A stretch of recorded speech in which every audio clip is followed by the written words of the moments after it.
చిన్న ప్రార్థన చేసుకొని మనం ప్రారంభించుకుందాం. దయగల మా తండ్రి, నీకు వందనాలు స్తోత్రాలు. ప్రేమ నమ్మకమైన మా ప్రభువా, నీకు వందనాలు స్తోత్రాలు. నువ్వెంతైనా నమ్మదగిన దేవుడు. గడిచిన కాలం అంతా కూడా మమ్మల్ని నువ్వు నడిపిస్తున్న విధానం పెట్టి వందనాలు. గత సంవత్సరాలు, గత నెలలు, గత వారాలు, పగలు, రాత్రి, ప్రతి స్థలంలో, ప్రతి సందర్భంలో, ప్రతి విషయంలో అయినా నువ్వు నడిపిస్తున్నటువంటి అద్భుత నడిపింపు కొరకు వందనాలు స్తోత్రాలు. శోధన నుంచి తప్పిస్తూ, దుష్టుని తప్పిస్తూ, కీడు నుంచి తప్పిస్తూ, శ్రమలో నిందలో తోడయుంటూ, ప్రభు అన్ని విషయాల్లో మమ్మల్ని బలపరుస్తూ, నువ్వు బలపరిచిన దాన్ని బట్టి మేము సమస్తం చేయగలమని రుజువు చేసుకుంటూ, నీ కృపతో మమ్మల్ని నడిపించిన విధానం, మా జీవితాలు, కుటుంబాలు, పరిచర్యలు నువ్వు నడిపించిన విధానం బట్టి వందనాలు. వ్యక్తిగతంగా, కుటుంబపరంగా, స్థానిక సంఘాలు, సార్వత్రిక సంఘాన్ని నువ్వు నడిపిస్తున్న విధానం బట్టి వందనాలు స్తోత్రాలు.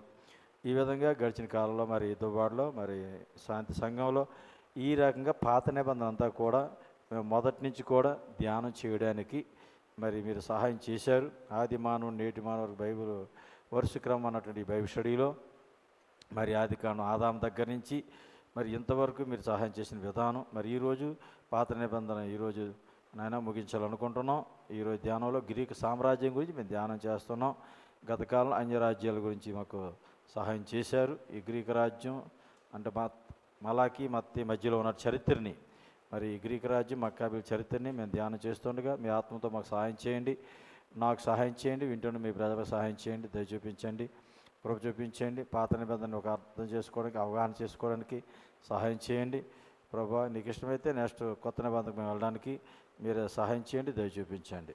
ఈ విధంగా జరిగినటువంటి క్లాసులన్నింటినీ కూడా మాకు దీవెనకరంగాను, మా తర్వాత తరాలకు కూడా ఇది చాలా ఉపయోగకరంగా, ఆశీర్వదకరంగా ఉండడానికి, ఈ సంఘం ద్వారా అనేక ప్రాంతాలకి ఈ స్టడీ వెళ్ళడానికి మీరు ఏర్పాటు చేసిన వేదికను పెట్టి, మీరు ఏర్పాటు చేసిన సామ్యూయల్ బాబుని పెట్టి, అలాగే పాస్టర్ గారిని పెట్టి, సంఘాన్ని పెట్టి నీకు వందనాలు స్తోత్రాలు. ఇంకా ముందు కూడా మేము ఏం చేయాలో ప్రభువా మాకు సహాయం చేయండి, బోధించండి, ఆలోచించి చెప్పండి, నడిపించండి, కృప చూపించి మీరు మాత్రం మహిమ పొందుకోమని మరి ఈ దినం నన్ను నడిపించిన విధానానికి వందనాలు స్తోత్రాలు తెలియజేస్తూ, మరి అంతవరకు మీరు నడిపిస్తారని నమ్ముతూ నన్ను, నా ఇంటి వారిని, నాకు ఇచ్చిన పరిచర్యలు, నాకు ఇచ్చిన ఆత్మీయులను, ఆయా స్థలాల్లో నాకు ఈ 4 జిల్లాలు ఇచ్చినటువంటి పరిచర్యలు, మరి ఇవన్నీ బుక్స్, అన్ని విషయాల్లో టీచింగ్ అన్నీ కూడా నీ కృపకు అప్పగించుకుంటూ, ఈ దిన కార్యక్రమాన్ని కూడా నీకు అప్పగించుకుంటూ, నీకే మహిమ చెల్లించుకుంటూ, మా ప్రభువును రక్షకుడైన యేసుక్రీస్తు వారి పరిశుద్ధ నామాన్ని బట్టి స్తుతించి ప్రార్థించి బతిమిలాడు వినయపూర్వం కొడుచున్నాం తండ్రి, ఆమేన్. హల్లెలూయా. దేవుని నామానికి స్తోత్రం కలుగును గాక. పిల్లరా, నీ సేవలు ఎదురైనా ఎన్నో సమస్యలలో నా బలమును చూచుకొని నిరాశ చెందితిని. నీ సేవలు ఎదురైనా ఎన్నో సమస్యలలో నా బలమును చూచుకొని నిరాశ చెందితిని. భారమైన ఈ సేవను ఇక చేయలేనని అనుకొనగా, భారమైన ఈ సేవను ఇక చేయలేనని అనుకొనగా, ప్రధాన యాజకుడా యేసు నీ అనుభవాలతో బలపరచితివి. ప్రధాన యాజకుడా యేసు నీ అనుభవాలతో బలపరచితివి. ఎడబాయని నీ కృప నన్ను విడువదు ఎన్నటికీ, ఎడబాయని నీ కృప మము విడువదు ఎన్నటికీ. యేసయ్యా నీ ప్రేమానురాగం నన్ను కాయును అనుక్షణం. యేసయ్యా నీ ప్రేమానురాగం మము కాయును అనుక్షణం. ఎడబాయని నీ కృప. హల్లెలూయా. మొదటిగా ప్రభువుకి వందనాలు. ఆయన హెచ్చవలసి ఉంది, తగ్గవలసి ఉంది. పాస్టర్ గారికి, సంఘ కుటుంబం అందరికీ ప్రత్యేక వందనాలు తెలియజేస్తున్నాను. ఓకే, మీరు ప్రార్థిస్తున్నారు బాగానే. పరిచయం చాలా చక్కగా జరుగుతుంది, క్రమక్రమంగా అభివృద్ధి అవుతుంది.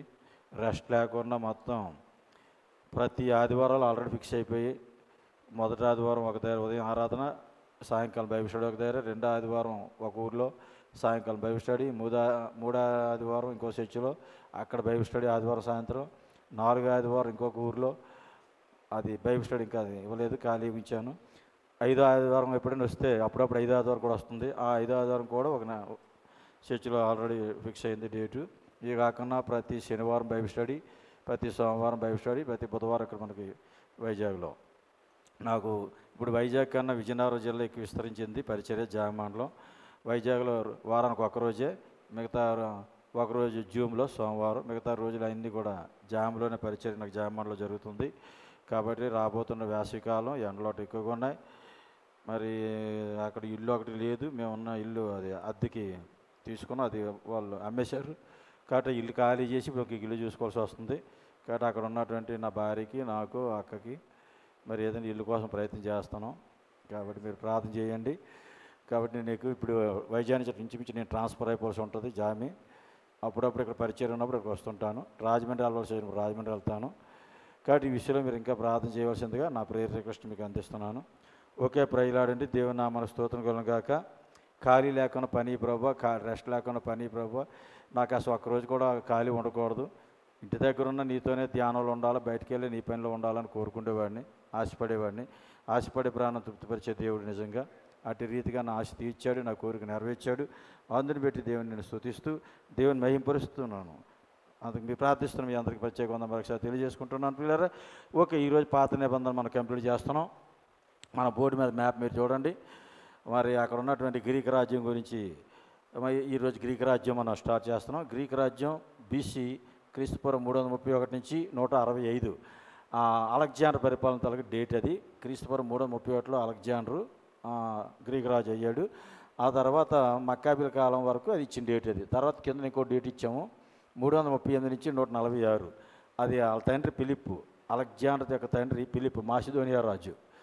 ఆయన ప్రారంభం అంటే గ్రీక్ రాజ్యం ప్రారంభం డేట్ అది 338. అక్కడి నుంచి 146 రోమా ప్రభుత్వం. అప్పుడు రోమా ప్రభుత్వం వాళ్ళు జయించేసి గ్రీక్ రాజ్యాన్ని రోమా ప్రభుత్వం వచ్చింది. ఆ డేట్ అది. కాబట్టి రెండు డేట్లు కూడా ఉంచుకోవడం మంచిది. ఓకే, మలాకీ నుండి మత్తయి సువార్త మధ్యలో చరిత్ర అది మనం గమనించవలసింది. మలాకీ నుండి మత్తయి సువార్త మధ్యలో చరిత్ర ఈరోజు మనం ధ్యానం చేస్తున్నాం. అంటే బైబిల్లో లేదు. మలాకీ నుండి మత్తయి సువార్త వరకు బైబిల్లో ఈ చరిత్ర లేదు, అది నిశ్శబ్ద కాలం అని చెప్పుకున్నటువంటి సందర్భాల్లో ఉన్న చరిత్రనే మనం ధ్యానం చేస్తున్నాం. ఇది బైబిల్లో చరిత్ర లేకపోవచ్చు కానీ ప్రవచనాలు ఉన్నాయి.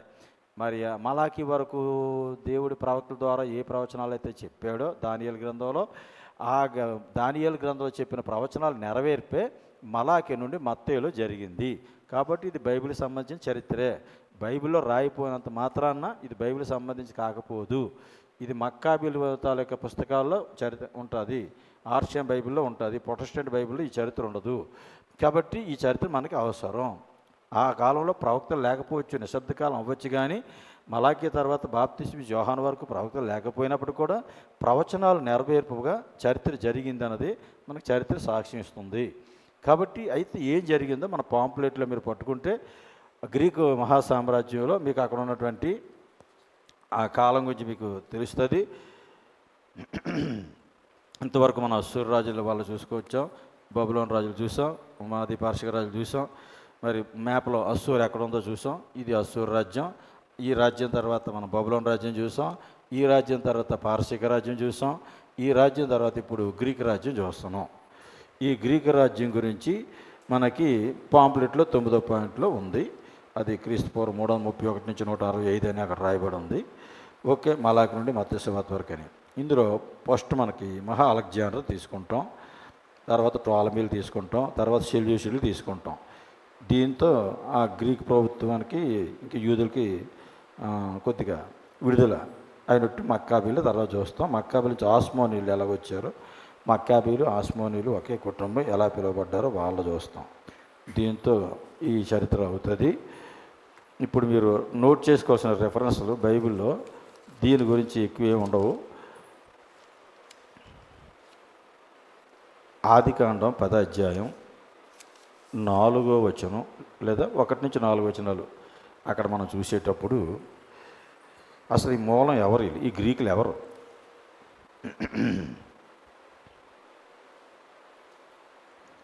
రెండవ వచనం చూస్తే యాపేతు కుమారులు గోమెరు, మాగోగు, మాదై, యావాను. ఆ యావాను అన్నవాడే ఈ గ్రీకులకు మూల పురుషుడు. 4వ వచనంలో కూడా ఆ యావాను కుమారులని పేరిచ్చారు. అంటే ఈయన యాపేతు యొక్క వంశానికి చెందిన వాళ్ళు ఈ గ్రీకులు మొదట్లో యావానులుగా పిలువబడ్డారు. అలాగే గ్రీసు దేశం కూడా హెల్లేస్ అని పిలువబడ్డది గ్రీసు దేశం. వీళ్ళు యావానులు, అలాగే యవ్వనులని కూడా ఇలా గ్రీకుల్ని పిలిచారంట పూర్వం చరిత్రలో. మరి ఇది వాళ్ళ తాలూకా మూలాలు ఇవి. మరి ఇంకా యెషయా గ్రంథం 66వ అధ్యాయం 19వ వచనం నోట్ చేసుకోండి. యెషయా గ్రంథం 66:19, యెజ్కేలు 27:13, యోవేలు 3వ అధ్యాయం 6వ వచనం. యెజ్కేలు 27:13, యోవేలు 3వ అధ్యాయం 6వ వచనం. అంటే గ్రేకీలని, యావానీలని వీళ్ళు పిలబడినట్టుగా ఆ రెఫరెన్స్లో మనం చూస్తాం. ఇక దానియేలు గ్రంథంలో అయితే దానియేలు గ్రంథం 2వ అధ్యాయంలో మరి నెబుకద్నెజరుకు వచ్చినటువంటి ఆ దర్శనంలో బంగారమేమో బబులోను రాజ్యం అయితే, వెండేమో పారసిక రాజ్యం అయితే, ఇత్తడి ఈ గ్రీకు రాజ్యం. అంటే దానియేలు గ్రంథం 2వ అధ్యాయంలో ఆ లోహంలో ఇత్తడిగా చెప్పబడింది గ్రీకు రాజ్యం. అలాగే దానియేలు గ్రంథం 7వ అధ్యాయంలో దానియేలుకు వచ్చిన దర్శనంలో ఆ జంతువుల్లో మరి సింహం బబులోన్ అయితే, ఎలుగుబంటి ఏమో మాదీ పార్షిక రాజ్యం అయితే, చిరుతపులి గ్రీకు రాజ్యం. ఆ చిరుతపులే గ్రీకు రాజ్యం.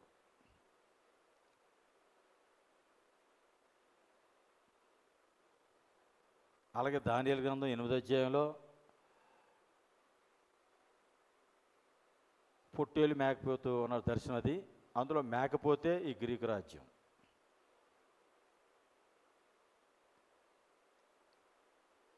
మీకు 10వ అధ్యాయం 20వ వచనంలో కూడా అక్కడ ఉంటుంది.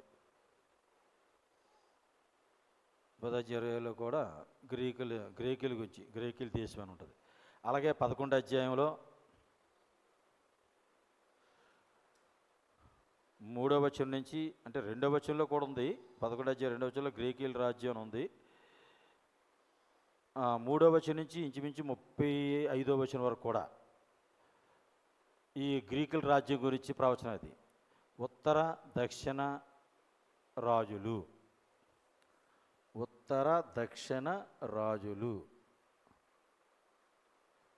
మీకు బోర్డు మీద కూడా రాశాను. దానియేలు గ్రంథం 11వ అధ్యాయంలో చుక్క దా చుక్క రాజులు రాశాను. అది ఉత్తర దక్షిణ రాజులు అండ్ నీచుడైన రాజు. అంటే అంత్యోకు ఎపిఫానస్ గురించి అది, ఆ నీచుడైన రాజు. ఇది ఆల్రెడీ ప్రవక్తల గ్రంథాల్లో ఉన్నటువంటి ప్రవచనాలు. వీటి నెరవేర్పే మలాకీ తర్వాత మత్తయి మధ్యలో జరిగిన ఆ 400 సంవత్సరాల కాలంలో జరిగిన చరిత్ర.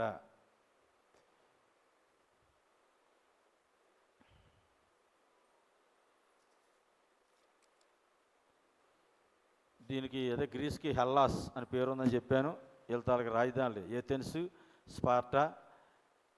ఈ ఏథెన్స్, స్పార్టా అన్నవి ఇక్కడే, ఈ గ్రీస్ ఇది. ఏథెన్స్, స్పార్టా అన్నవి ఇక్కడ ఉంటాయి. ఈ మధ్యధర సముద్రం పైనే ఉంటుంది మొత్తం మీద. ఇది మాసిదోనియా ప్రాంతం. ఇది పౌలు గారు కూడా సువార్త ప్రకటించేటప్పుడు పౌలు గారు ఈ మాసిదోనియా ప్రాంతాల్లో ఫిలిప్పి, బెరయా, తెస్సలోనిక సంఘాలని దర్శించాడు తన 2వ సువార్త ప్రయాణంలో. వీళ్ళకి పత్రికలు కూడా రాశాడు. ఫిలిప్పి పత్రిక రాశాడు కదా ఈ మాసిదోనియా సంఘాలకే. అంటే ఇందులోనే ఏథెన్సు, అకయ ఇవన్నీ కూడా గ్రీసు దేశానికి సంబంధించినటువంటి ప్రాంతాలు. అంటే కొత్త నిబంధనలు అపోస్తలుడైన పౌలు సువార్త చేసినటువంటి ప్రాంతాలు కూడా ఇదని మనకు అర్థమవుతుంది. ఈ పక్కన చిన్న ఆశ ఉంటుంది. ప్రకటన గ్రంథం రాసిన 7 సంఘాలకి ఎవరు అపోస్తలుడైన యోహాను, అవి ఈ పక్కన ఉంటాయి. చిన్న ఆసియా, ఆ 7 సంఘాలు ఉంటాయి ఇక్కడ. దాని తర్వాతే ఈ గ్రీసు, దాని తర్వాతే రోము. ఇది మధ్యధర సముద్రం మీద ఉన్నటువంటి ఆ ప్రాంతాలు. ఓకే, ఇప్పుడు దీని సంఘటనలు మీకు చెప్తాను. రాయడానికి మరి సమయం ఎక్కువ పడుతుందేమో, రాయడానికి అవదేమో. మీకు ఫిల్ పాయింట్గా నోట్ చేసుకుంటే చూసుకోండి. ఈ మలాకీ నుండి మత్తయి మధ్యలో జరిగిన సంఘటనలు, ముఖ్య సంఘటనలు. దానియేలు గ్రంథంలో ప్రవచనాలు నెరవేర్పు అనుకున్నాం కదా. అంటే మహా అలెగ్జాండరు పర్షియా రాజ్యంని జయించుట మెయిన్ అది.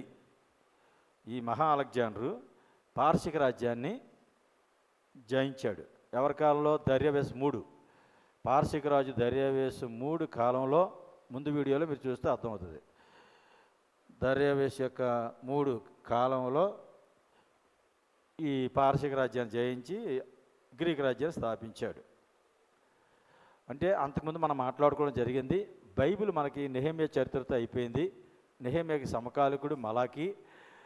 ఆ అయిపోయిన తర్వాత కూడా ఇంచుమించు 1.5 శతాబ్దం పార్షిక రాజ్యం కొనసాగింది. ఆ కొనసాగేటప్పుడే యూదులు వలసపోయారు. యూదులు ప్రధాన యాజకులను ఏర్పాటు నాయకులుగా నియమించుకున్నారు.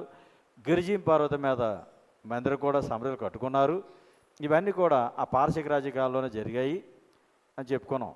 నెహెమ్యా చరిత్ర తర్వాత, మలాకీ చరిత్ర తర్వాత జరిగిన సంఘటనలు అవి. దాంట్లో కొనసాగింపే ఇప్పుడు ఈ గ్రీకు రాజ్యం. అలెగ్జాండర్ చక్రవర్తి మనకి పారసీక రాజు దర్యావేషు 3 కాలంలో ఆయన రాజ్యాన్ని, పారసీక రాజ్యాన్ని జయించి అక్కడి నుంచి వచ్చి మొత్తం ఇప్పుడు ప్రపంచాన్ని ఆయన ఆక్యుపై చేశాడు. మొత్తం రాజ్యాలన్నీ ఈయన కంట్రోల్లో గెలిపాయి. గ్రీక్ రాజ్యంలో గెలిపాయి అలెగ్జాండర్ చక్రవర్తి కంట్రోల్లోకి. ఈ సంఘటనలు జరిగితే ఇంకా యోదయ ప్రాంతం, ఈ యోదయ దేశం అలెగ్జాండర్ ప్రభుత్వంలో గెలిపోద్ది. అలెగ్జాండర్ లోకాన్ని జయించి ప్రపంచ రాజుగా ఎదుగుతాడు. గ్రీకు భాష, ఈయన గ్రీకు సంస్కృతిని ప్రపంచ వ్యాప్తి చేస్తాడు అలెగ్జాండరు. ఈయన చరిత్ర మనకి టెక్స్ట్ బుక్ల్లో కూడా చదువుకున్న పిల్లలకి చాలా మనకన్నా ఎక్కువ తెలుసు. బైబిల్కి సంబంధించి మనకి ఎంతవరకు అవసరం అంతవరకు మనం మాట్లాడదాం. ఈరోజు గ్రీక్ భాష అన్నది ఆ మొట్టమొదటి దాన్ని పునాదేసి దాన్ని వ్యాపించింది ఈయనే. యూదులకు మాత్రం ఈయన స్నేహితుడిగా ఉన్నాడు, స్నేహితుడు అయ్యాడు. ముందు విరోధే, ఒక సందర్భంలో స్నేహితుడు అయ్యాడు. ఏ సందర్భంలో అయ్యాడో నేను అలెగ్జాండర్ క్యారెక్టర్ చెప్పినప్పుడు చెప్తాను. ఇతడు ఇంచుమించు యవ్వన కాలంలో రాజు అయిపోయాడు. 20 సంవత్సరాలకే, 12 సంవత్సరాలు ఇంచుమించు ప్రపంచాన్ని జయించేసి దగ్గర 32-33 సంవత్సరాలకి ఈయన చనిపోయాడు. ఈయన గురువుగారు అరిస్టాటిల్ గురువు ప్లేటో గురువు సోక్రటీస్ తాలూకా శిష్యుడు ప్లేటో శిష్యుడు అరిస్టాటిల్ శిష్యుడు అలెగ్జాండర్ చక్రవర్తి. ఇతని మరణం తరువాత, అంటే ఈ కాలంలో సంఘటనలు చెప్తున్నాను నేను, ఇంకా క్యారెక్టర్ చెప్పలేదు.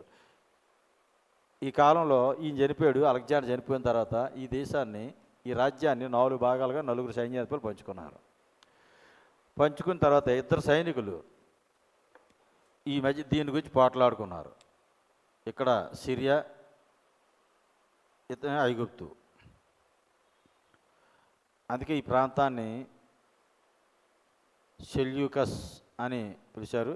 ఇదేమో ఐగుప్తు టోలమీలీలు. ఈ సెల్యూకస్ అన్న సైన్యాధిపతి, టోలమీ అన్న సైన్యాధిపతి ఇద్దరు ఈ భూభాగం గురించి పోట్లాడుకునేవారు, యోదయ దేశం గురించి. ఈ కాలంలోనే జరిగినటువంటి సంఘటన. యోదయ దేశం వీళ్ళిద్దరి మధ్య నలిగేది. ఈ ఐగుప్తులు టోలమీలు ఉండేవారు, సెల్యూసిడ్లు ఏమో సిరియా కేంద్రంగా తీసుకున్నారు. ఈ కాలంలోనే సెప్ట్యుజింట్ తర్జుమా, బైబిల్ పాత నిబంధన ఇబ్రూ భాష నుంచి గ్రీక్ భాషకి తర్జుమా జరిగింది అలెగ్జాండ్రియా పట్టణంలో. ఇక్కడ అలెగ్జాండర్ పట్టణంలో కట్టించాడు అలెగ్జాండరు. ఆ పట్టణంలోనే తర్జుమా జరిగింది. మొట్టమొదటి బైబిల్ తర్జుమా ఐగుప్తులో ఉన్నటువంటి అలెగ్జాండర్ పట్టణంలో జరిగింది. సెప్ట్యుజింట్ తర్జుమా అంటారు దాన్ని. సెప్ట్యుజింట్ అంటే 70 మంది తర్జుమా చేశారని అర్థం. అలాగే మక్కాబీలు ఆ తర్వాత ప్రారంభమయ్యారు. ఈ యోదయాలోంచి ఈ సెల్యూసిడ్ల యొక్క అణిచివేతకి గురయ్యి ఇక్కడి నుంచి సనాతన యూదులు అన్న వాళ్ళు మక్కాబీలుగా ప్రారంభించారు. ఈ మక్కాబీలే హాస్మోనియలుగా కూడా తర్వాత కాలంలో పిలువబడ్డారు. ఈ కాలంలోనే యూదా తెగలు ఉద్భవించాయి. ఈ సనాతన యూదులే అలా చివరికి పరిచయాలు అయ్యారు కొత్త నిబంధనలో. కొంతమంది ఈ సెల్యూషియడ్లు అణిచివేతకి లోబడిపోయి వాళ్ళు హెల్లేనిస్టులుగా మారిపోయారు. యూదులే పుట్టిక కానీ గ్రీక్ భాష మాట్లాడి గ్రీక్ మతంలో చేరిపోయారు. వాళ్ళనే హెల్లేనిస్టులు అంటారు. కొత్త నిబంధన అపోస్తల కార్యాలు 6వ అధ్యాయంలో హెల్లేనిస్టులకి భోజనాల దగ్గర గొడవ అవుతుందని రాశాడు అక్కడ. హెల్లేనిస్టులు అంటే వాళ్ళే. తర్వాత వీళ్ళ సద్దుకైలు, ఈ హెల్లేనిస్టుల నుంచే సద్దుకాయలు కూడా వచ్చారు. ఆ తర్వాత సద్దుకాయలు ఉదించారు. ఈ విధంగా కొత్త నిబంధనలు మనకున్న పరిచయాలు కానీ సద్దుకాయలు కానీ శాస్త్రులు కానీ లేదా ఎస్సేనీలు అని ఒక తెగ ఉండేది. వాళ్ళు ఈ యూదయ ప్రాంతంలో ఉండేవారు. వాళ్ళు బైబిల్లో కనపడరు. వాళ్ళు రహస్య జీవితాలు జీవించారు. దేవుని కొరకు చాలా పరిశుద్ధంగా పవిత్రంగా జీవించిన వాళ్ళు ఎస్సేనీలు. పరిచయాల కన్నా నెక్స్ట్ ఎక్కువ వాళ్ళకి ఎస్సేనీలు ఒక తెగ. అలాగే జిలోతీలని విప్లవకారులు వాళ్ళు ఇలాగా ఈ సమాజ మందిరాలు, సన్హెద్రిన సభ ఇవన్నీ కూడా ఇంచుమించు బాగా వ్యాపించిన కాలం ఏదంటే ఈ పీరియడ్లోనే. కాబట్టి గిరిజీం పర్వతం మీద ఆ కాలంలో మందిరం కూడా వాళ్ళకి సమరలకు ఉండేది. ఇవన్నీ కూడా మలాకి మత్తయి మధ్యలో ఉన్న ఆ కాలంలో ఆ పీరియడ్లో అవి ప్రారంభాలు వ్యాపించడం కూడా జరిగే ప్రియులారా. ఇది గ్రీకు రాజ్యానికి అంటే మత్తయికి మలాకి మధ్యలో ఉన్నటువంటి సంఘటనల గురించి నేను మీకు ఇంతవరకు నేను డిస్కస్ చేశాను. ఇప్పుడు క్యారెక్టర్లు మనం వెళ్దాం. మీకు బోర్డు మీద పేర్లు ఉన్నాయి. అసలు వాళ్ళు ఎవరన్నది ఒక్కొక్కరి గురించి నేను చెప్తాను. ఓకే, ఇప్పుడు మనం అలెగ్జాండర్ దగ్గరికి వెళ్తాం. ఈ మాదీ పారసిక రాజ్యాన్ని అంతమొందించి గ్రీకు రాజ్యాన్ని స్థాపించినటువంటి వాడే ఈ మహా అలెగ్జాండరు. ఆయన తండ్రి పేరు ఫిలిప్పు. ఆయన తండ్రి మాసిదోనియా రాజు. ఈ మాసిదోనియా ప్రాంతానికి మొట్టమొదటి రాజు అంటే అలెగ్జాండరు రాజకుమారుడు, తన తండ్రి రాజు. కాబట్టి ఈయన 20 సంవత్సరాల వయసులో మరి యుద్ధానికి బయలుదేరేశాడు తండ్రితో పాటు అప్పుడే. కాబట్టి మాసిదోనియా రాజకుమారుడిగా పిలువబడి మొత్తం మీద గ్రీసు నుండి హిందూ దేశం వరకు అంటే మన భారతదేశం వరకు కూడా ఈ పారసీక అంటే ఇప్పుడు ఇరాన్, ఇది ఇరాకు, ఇది ఇరాను, ఇరాన్ తర్వాత ఇప్పుడు ఆఫ్ఘనిస్తాన్, పాకిస్తాన్, ఇండియా వరకు కూడా మొత్తం వచ్చేసాడు. మొత్తం ఇదంతా కూడా వ్యాపించి చేశాడు తన రాజ్యాన్ని. అయితే ఈ అలెగ్జాండరు ఇక్కడి నుంచి వచ్చినప్పుడు ఈ పక్కన తూరు, ఈ పక్కన ఫిలిస్తీన్లు మొత్తం అందరినీ జయించుకుంటూ వచ్చేస్తూ యెరూషలేం మీదకి వచ్చేస్తున్నాడు. యెరూషలేం మీద కూడా వచ్చేస్తుంటే అప్పుడు వచ్చే ముందు పని చేశాడు అలెగ్జాండర్. ఏం చేశాడంటే అప్పుడు ఒక ప్రధాన యాజకుడు ఉన్నాడు యెరూషలేంలో. ఆయన పేరే యెద్దూవా అన్న ప్రధాన యాజకుడికి ఆయన ఒక వర్తమానం పంపించాడు అలెగ్జాండర్. ఏం పంపించాడంటే, నీ దగ్గర నుంచి సైన్యం నాకు కొంతమందిని సపోర్ట్ ఇయ్యు అని చెప్పాడు. అప్పుడు ఈ యెద్దూవా అన్న ప్రధాన యాజకుడు ఏం చేశాడంటే, మేము ఆల్రెడీ ఈ పారసీక రాజు దర్యావేస్కి సపోర్ట్ చేస్తున్నాం, దానికి మేము వాగ్దానం చేస్తాం, కాబట్టి అందులోంచి నేను మరి నీకు సపోర్ట్ చేయలేను అన్నట్టు చెప్పాడు ఈ ప్రధాన యాజకుడు యెద్దూవా అలెగ్జాండర్తో. అప్పుడు ఈయనకి కోపం వచ్చి ఉగ్రుడే వచ్చేస్తున్నాడు. ఇలా జయించుకుంటూ వస్తున్నాడు కదా, తన వెనకాతల జయించిన రాజులు, మిగతా దేశాల రాజులు కూడా ఉన్నారు, సైన్యం కూడా ఉంది అలెగ్జాండర్ వెనకాతల. యెరూషలేములో ఉన్న ప్రధాన యాజకుడు యెద్దూవాకి భయం పట్టుకుంది. అలెగ్జాండర్ వచ్చాడంటే మొత్తం అందరినీ జయించేశాడు, ఇంకా మన యెరూషలేమే ఆ మాత్రం ఆయనకి, కాబట్టి మనల్ని కూడా జయించేస్తాడు, ఏం చేయాలని అప్పుడు దేవుని దగ్గర ప్రార్థన మొదలెట్టాడు. ఈయన ప్రార్థన చేయడం మొదలు పెడితే అప్పుడు దేవుడు ప్రార్థనలో ఒక దర్శనం చూపించాడు ప్రధాన యాజకుడైన యెద్దూవాకి. ఏం చూపించాడు అంటే, అలెగ్జాండర్ వస్తుంటప్పుడు మీరు ఈ రీతికి వెళ్ళండి, మీ ప్రజలందరూ తెల్లని బట్టలు వేసుకోండి, యాజకులేమో ఒక రకమైన వస్త్రాలు వేసుకోండి, నారబట్టలు వేసుకోండి, ప్రధాన యాజకుడేమో నీల దోమర సింధూర వర్ణ బట్టలు వేసుకొని, ప్రధాన యాజకుడు తలపాగా ఉంటుంది, ఆ తలపాగా దాని ఎదురుగా యెహోవా పరిశుద్ధుడైన ఒక రేకు ఉంటుంది. ప్రధాన యాజకుడు డ్రెస్అప్ అంతా నిర్గమకాండం లేవికాండం మనం చూస్తాం. ఆ డ్రెస్అప్తో ఆయన్ని ఎదుర్కొని మీరు వెళ్ళండి, మీరు భయపడాల్సిన పని లేదు అన్నాడు. అంతే. దర్శనంలో ప్రభు ఎప్పుడైతే ఈ దర్శనం చూపించాడో అప్పుడు ఈయన ఆ దర్శనం ప్రకారంగా బయలుదేరేశాడు. అలెగ్జాండర్ సైన్యంతో వచ్చేస్తున్నాడు యెరూషలేం మీదకి. వచ్చేస్తుంటే ఈయన ఎదుర్కొన్నాడు. ప్రధాన యాజకుడు సైన్యంతో వెళ్ళాడు. ఈ డ్రెస్అప్తో వెళ్ళేసరికి ఆయనకి ఈయన చూడగానే ఫస్ట్ నమస్కారం పెట్టాడు ఆయనే ఈయనకి. అలెగ్జాండర్ చక్రవర్తే ప్రధాన యాజకుడైన ఎద్దుకి నమస్కారం పెట్టాడు, దేవుని నామన స్తోత్రం కలుగును గాక. నేను ఆ మాట చెప్పగానే మీరు హల్లెలూయా దేవుని స్తోత్రం అంటారు అనుకున్నాను. మీరు మనసులో అనుకున్నారు కానీ బయటకు అనలేదు. మీరు ప్రపంచాన్ని జయిస్తున్నటువంటి అలెగ్జాండర్ చక్రవర్తికి ఒక ప్రధాన యాజకుడు, ఒక యూద ప్రధాన యాజకుడు ఏమాత్రం అసలు ఆ అలెగ్జాండర్ చక్రవర్తి దీనికి నమస్కారం పెట్టగానే వాళ్ళందరూ పక్కన రాజులందరూ కొంగు తిన్నారంట. ఏమైంది దీనికి? ఏదో పట్టణాన్ని ఇలా చేసేస్తాను అలా చేసేస్తాను అన్నాడు, వాళ్ళు లేపేస్తాను అన్నాడు, ఏంటి ఆయనకి ఈయన దాన్ని ఆడుతున్నాడు ఏంటి, ఆయనకి ఈయన నమస్కారం పెడుతున్నాడు ఏంటి అని ఇలా ఆశ్చర్యపోయారట. ఇంతకీ ఏం జరిగిందో అందులో అడిగాడంట. మరి అలెగ్జాండర్ని అడగాలని సామాన్యం కాదు కదా. అందులో ఎవడో కొద్ది బాగా సన్నిహితుడు ఒకడు అడిగాడంట, ఏంటి రాజా నువ్వు ప్రపంచాన్ని జయించిన వీరుడివి, నువ్వు ఎవడో ఒక మత నాయకుడు, ఒక మత ప్రధాన యాజకుడికి ఆఫ్టర్ ఆడే మాత్రం ఆయనకు నువ్వు నమస్కారం పెట్టేవేటి, అందులో వాళ్ళు ఎదురొచ్చేప్పటికి నువ్వు కరిగిపోయేవి అలా చూసి, వాళ్ళ దేవాలయంలో కూడా వెళ్ళిపోయావు, వాళ్ళ నా గురించి కూడా ప్రార్థన చేయండి అని ఏం జరిగింది నీకు, మెంటలు వచ్చింది అన్నట్టు అడిగాడట. అప్పుడు ఆయన చెప్పాడట అలెగ్జాండర్, అయ్యా రాత్రి నాకు ఒక దర్శనం వచ్చింది, ఆ దర్శనంలో ఇదే డ్రెస్ అప్తో ఒక వ్యక్తి నాకు ఎదురుకు వచ్చాడు, ఆ సైన్యం కూడా అలాగనే ఎదురు వచ్చారు, వాళ్ళతో వెళ్ళమని వాళ్ళ దేవుడు నాకు చెప్పాడు, దానివలన ఆయన గౌరవించి వాళ్ళ దేవుని గౌరవించి, ఆయన కాదు అసలు గౌరవించి వాళ్ళ దేవుని గౌరవించి అందువల్ల వాళ్ళ మందిరంలోకి వెళ్ళి నేను ప్రార్థన చేయించుకున్నాను అని చెప్పాడంట. అంటే దేవుడు ఎలాంటి అద్భుతం చేశాడు చూసారా? ప్రధాన యాజకుడని ఎద్దు ప్రార్థన చేస్తే పరిస్థితులు మార్చేశాడు దేవుడు. రాజుల హృదయాలు నీటి కాలువల వలె తిప్పగలడు, తిప్పేశాడు ఈయనకి అలెగ్జాండర్ హృదయాన్ని. ఇక అలెగ్జాండర్ ఇప్పుడు ఏమైపోయాడు? యూదులకి స్నేహితుడైపోయాడు. ఇప్పుడు మీకు ఏం కావాలో చెప్పండి అన్నాడు. అప్పుడు ఈయన కూడా ఎద్దు మన దానియేలు గ్రంథంలో ఉన్నటువంటి అన్ని చూపించాడట లేఖనాలు. అయ్యా నీ గురించి నువ్వు పుట్టకముందే రాశాడు మా దేవుడు, నువ్వు ప్రపంచాన్ని జయిస్తావని తెలుసు అని మన దానియేలు గ్రంథంలో ఉన్నటువంటి 2 అధ్యాయంలో ఉన్నటువంటిది, 7 అధ్యాయంలో ఉన్నటువంటిది, 8 అధ్యాయంలో ఉన్నటువంటి, 11 అధ్యాయంలో ఉన్నటువంటి ఈ లేఖన భాగాలు ఆయనకి వివరించి చెప్పాడంట. అంటే ఒక సేవకుడికి బైబిల్ తెలిసి ఉండాలి, రెండోది ప్రార్థన మీద ఆధారపడి ఉండాలి. లేఖనాలు తెలియకపోయినా ప్రార్థన మీద ఆధారపడకపోయినా ఈ విజయం సాధించి ఉండేవాడు కాదు ఈ ప్రధాన యాజకుడు ఎద్దువ. కాబట్టి లేఖనాలు పరిశీలన చేసి ఉంచాడు, రెండోది ప్రార్థన మీద కూడా దేవుడి మీద ఆధారపడ్డాడు.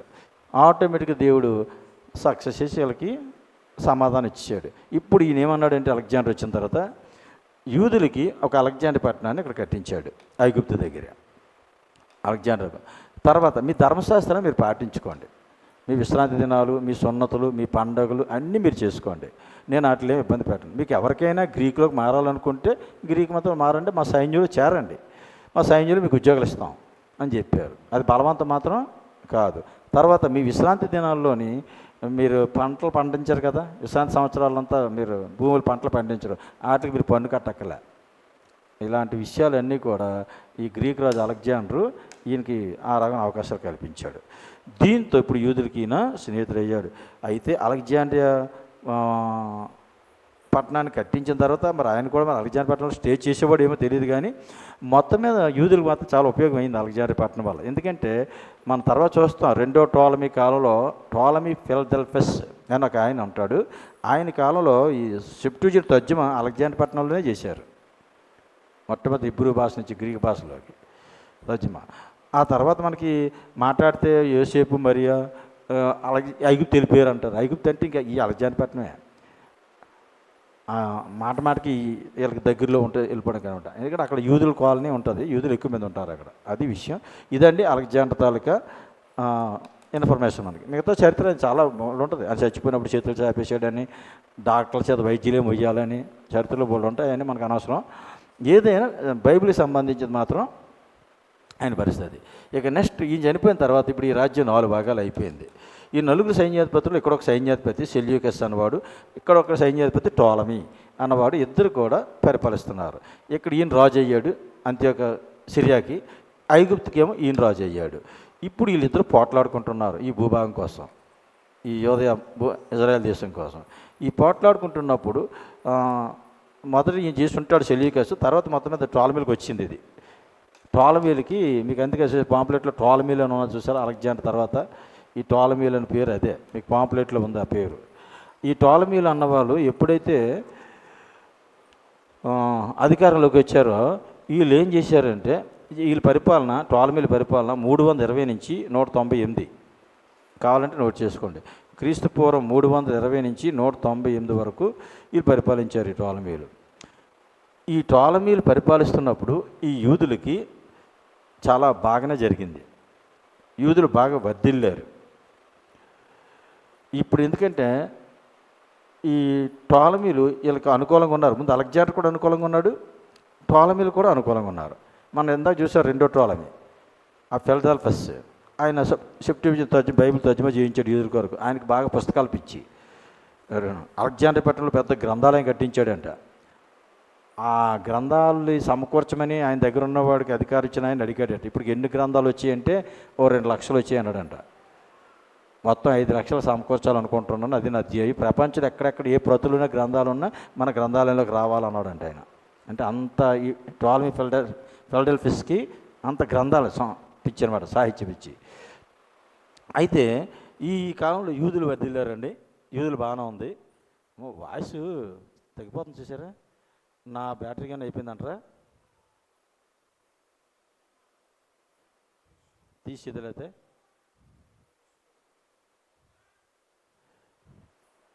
ఈ హల్లెలూయా మైక్ ఇచ్చామలైతే, మైక్ ఇచ్చి ఒక బ్యాటరీ వీక్ అయిపోయిందేమో.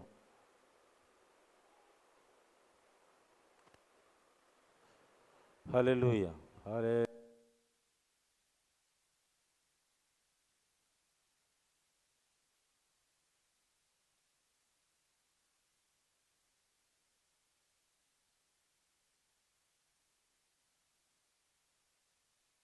ప్రైజ్లో ఈ టోలమీల కాలంలో వీళ్ళు వర్ధిల్లారు. వర్ధిల్లడం వల్ల బాగానే ఉంది, కానీ వీళ్ళకి ఒక ఇబ్బంది వచ్చింది. ప్రధాన యాజకులకి అధికారాలు ఇచ్చారు కదా పారసీకుల కాలంలో. ఇప్పుడు వీళ్ళకి వేలంపాట పెట్టారు. ఎవరు ఎక్కువ డబ్బు ఇస్తే వాళ్ళకే ప్రధాన యాజకుడు. అంటే ఇప్పుడు ప్రధాన యాజకుల మధ్య ఏమైంది, వైరు వచ్చింది, పోటీ. అది మాత్రం వీళ్ళకి మైనస్ వీళ్ళ విషయంలో. ఇది ఈ టోలమీల కాలంలో జరిగినటువంటి విషయం. ఇక నెక్స్ట్ సెల్యూసిడ్లు అధికారంలోకి వచ్చారు. ఈ టోలమీలు 320 నుంచి 198 చెప్పాను కదా. ఆ తర్వాత ఈ సెల్యూసిడ్లు అధికారులు వచ్చారు. వీళ్ళు 323 నుంచి ఇంచుమించు 146 వరకు, క్రీస్తు పూర్వం 323 నుంచి 146 వరకు పరిపాలించారు వీళ్ళు.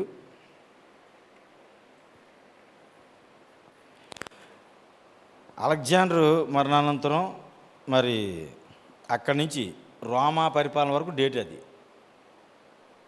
అలెగ్జాండర్ మరణానంతరం వీళ్ళు సెల్యూసిడ్ పరిపాలనలో నుంచి మళ్ళీ 146 అంటే రోమా ప్రభుత్వం, ఆ రోమిలు ఉన్నారు కదా పైన, వాళ్ళు గ్రీసుని జయించినటువంటి డేట్ 146 వరకు.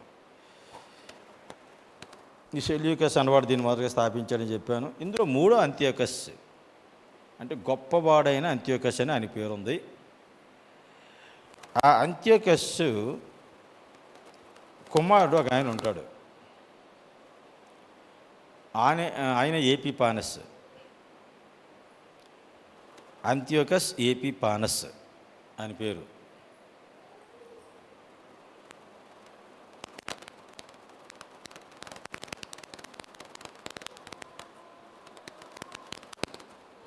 ఈ ఏపిఫానస్ 175 నుంచి 164, క్రీస్తుపూర్వం 175 నుంచి 164 ఆ ప్రాంతంలో ఈయన యూదుల మీద అధికారం చెలాయించాడు. ఈయన గొప్పవాడు, అంత్యోకస్ కుమారుడు. యూదులు బాగా బాధపరిచిన వాడు ఈయన. ఇప్పుడు యూదులకు చాలా కష్టాలు వచ్చాయి ఈయన కాలంలో. ఈయన ఏం చేసేవాడంట, గ్రీకు సంస్కృతిని బలవంతంగా రుద్దేవాడంట. గ్రీకు భాష, గ్రీకు సంస్కృతి, గ్రీకు పేర్లు మొత్తం అంత, వస్త్రాలు గ్రీకు, ఆహారం మొత్తం. ఇంకా యోధా మతం అన్నది తీసేయాలి మీరు. యోధా మతంలోంచి మీరు అందరూ కన్వర్ట్ అవ్వాలి గ్రీక్ మతంలోకి. అంటే యోధా మతాన్ని అణిచివేయాలి. గ్రీక్ మతాన్ని ఫేమస్ చేయాలి. అది ఈయన తాలూకా గురి. అలెగ్జాండర్ చక్రవర్తి గ్రీకుని స్టార్ట్ చేశాడు, సంస్కృతిని అంతా స్టార్ట్ చేశాడు, కానీ ఒత్తిడి చేయలేదు, బలవంతం చేయలేదు యూదుల్ని. కానీ ఈయన అలగ్ కాదు, ఎపిఫానస్ బలవంతం చేసి ఇబ్బంది పెట్టాడు యూదుల్ని. అప్పుడు కొంతమంది యూదులు ఈయన బాధపడలేక హెలెనిస్టులుగా మారిపోయారు. వాళ్ళే హెలెనిస్టులు అన్నారు. అప్పుడు వాళ్ళ యోధా పేర్లు గ్రీక్ పేర్లుగా మార్చేసుకున్నారు. ఈ హెలెనిస్టులే ఆయనకి సపోర్ట్గా ఉండేవారు. ఆ తర్వాత మక్కాబీల కాలానికి అలాగొచ్చేసరికి వీళ్ళలోంచే సద్దుకాయలు ఉద్భవించారు. అయితే ఇంకొక వర్గం మాత్రం సనాతన యూదులు అంటారు. వాళ్ళని సనాతన యూదులు. వాళ్ళు మాత్రం దేవుడి కొరకు, వాళ్ళ ధర్మశాస్త్రం కొరకు నిలబడిపోయారు. మేము యోధా మతాన్ని విడిచిపెట్టం, మా ధర్మశాస్త్రం విడిచిపెట్టం అని ఉండిపోయిన వాళ్ళే సనాతన యూదులు. ఇప్పుడు ఈ సనాతన యూదుల నుంచి వచ్చిన వాళ్ళే పరిసయ్యులు.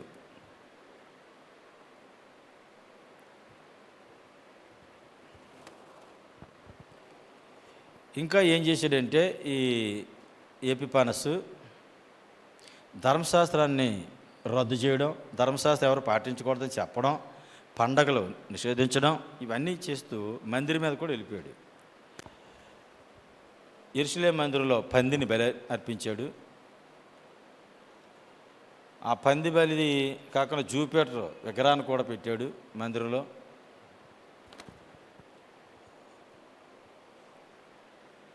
ఆ జూపిటర్ దగ్గర ఈయన పోలికలు ఉంటాయట. అందుకని ఈయనే మందిరంలోకి వెళ్ళి కూర్చుండమాట, నేనే మీ యూదులకు రాజునని, దేవుడినని. ఇంకా ఏం చేశారంటే అనేక మంది యూదుల్ని హింసించి బాధ పెట్టి చంపడం కూడా జరిగింది.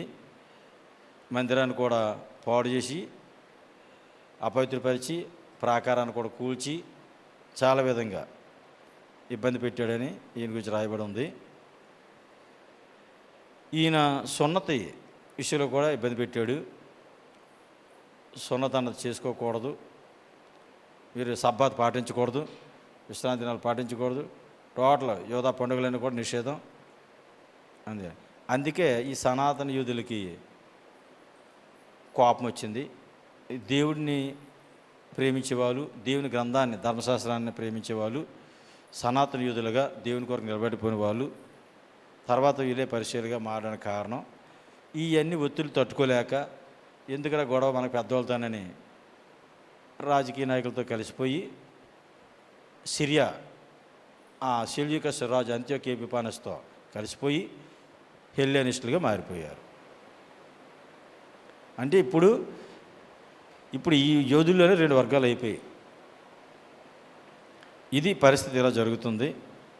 ఈయన గురించి దానియేలు గ్రంథంలో ఏ రాశాడో చూద్దాం.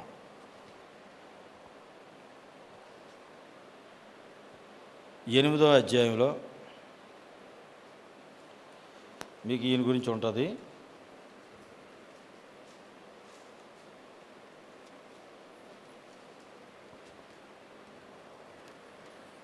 ఎనిమిదో అధ్యాయం 8వ వచనం నుంచి చదువుతున్నాను.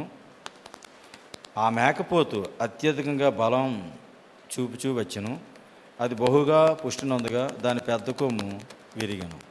అంటే అలెగ్జాండర్ చక్రవర్తి చనిపోయాడు. ఆ పెద్ద కొమ్ము అంటే అలెగ్జాండర్ చక్రవర్తి చనిపోయాడు.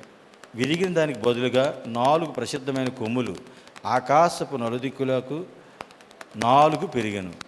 ఆ 4 కొమ్ములే ఈ 4 సైన్యాధిపతులు. అలెగ్జాండర్ ప్రభుత్వంలో, గ్రీక్ ప్రభుత్వంలో అలెగ్జాండర్ చనిపోయిన తర్వాత ఆ 4 కొమ్ములు ఈ 4 సైన్యాధిపతులు. ఆకాశం నలుదిక్కులు 4 పెరిగానే ఉంది కదా. ఈ కొమ్ముల్లో ఒక దానిలోండి ఒక చిన్న కొమ్ము మొలిచెను. ఈ చిన్న కొమ్మే ఈ అంత్యోకి ఎపిఫానస్.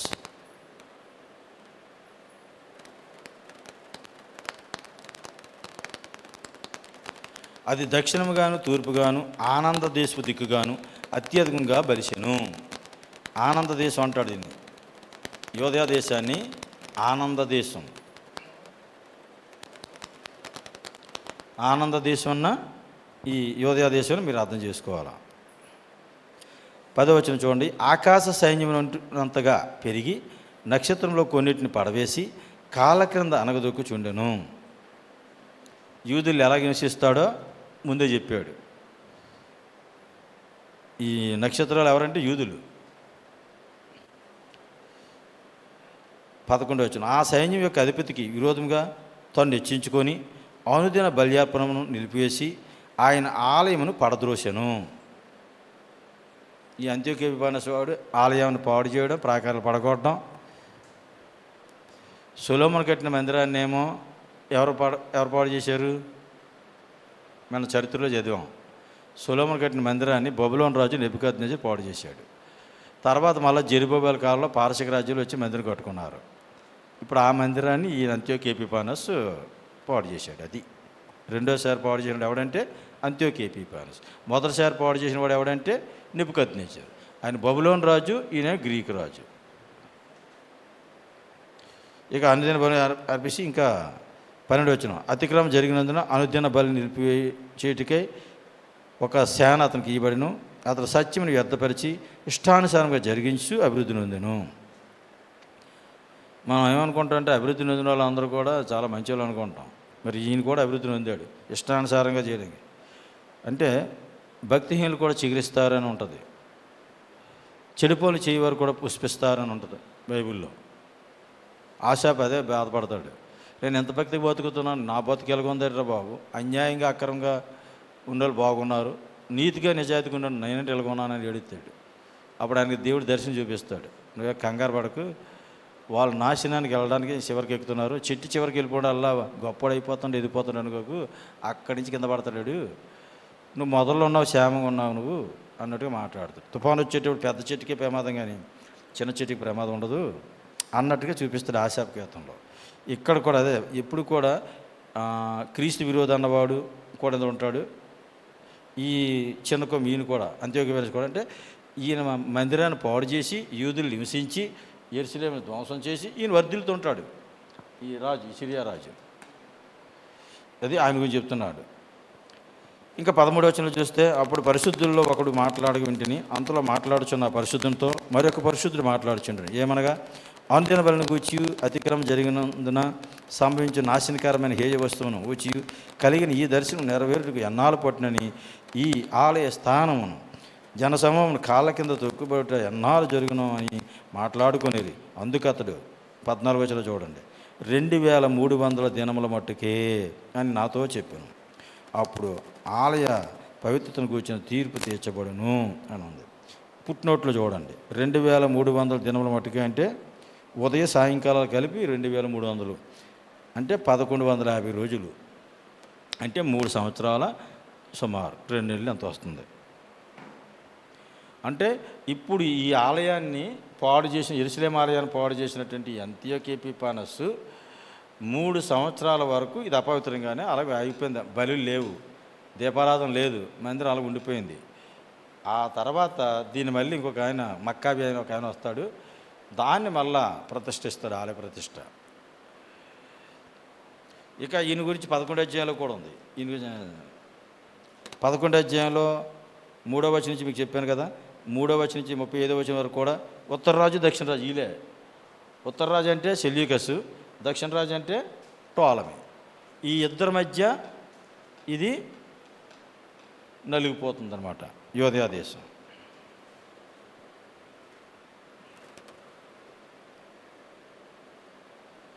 ఇరవై 21వ వచనం నుంచి చూడండి, 21 నుంచి చదువుతున్నాను, 11:21. అతనికి బదులుగా నీచుడేగు ఒకడు వచ్చును. ఇందాక మీకు చెప్పాను, నీచుడేగు రాజు అని రాశాను మీకు అక్కడ. ఈయన ఈ నీచుడైన రాజు అంటే ఈయన. 21వ వచనం 11 దానియేలు. నీచుడేగు ఒకడు వచ్చును, అతనికి రాజ్య ఘనత ఇజ్జరు కానీ నెమ్మది కాలం ముందు అతడు వచ్చి ఇచ్చక మాటల చేత రాజ్యమును అపహరించెను. ప్రవాహం వంటి బలం అతను ఎదుటి నుండి వారిని కొట్టుకుని పోవడం వలన వారు నాశనమగుదురు. సంధి చేసిన అధిపతి సహా నాశనమగును. అతడు సంధి చేసినను మోసపుచ్చును. అతడు స్వల్ప జన్మ గలవాడైనను ఎదురాడి బలం పొందును.